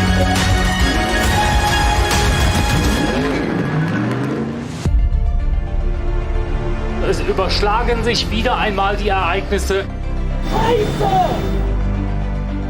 Wieder einmal wird das 24-Stunden-Rennen am Nürburgring zu einer Mischung zwischen Himmel und Hölle. Berührung! Berührung! Und beide drehen sich! Was für ein Finale. Die Sieger sind im Ziel. Überbordende Freude an der Box.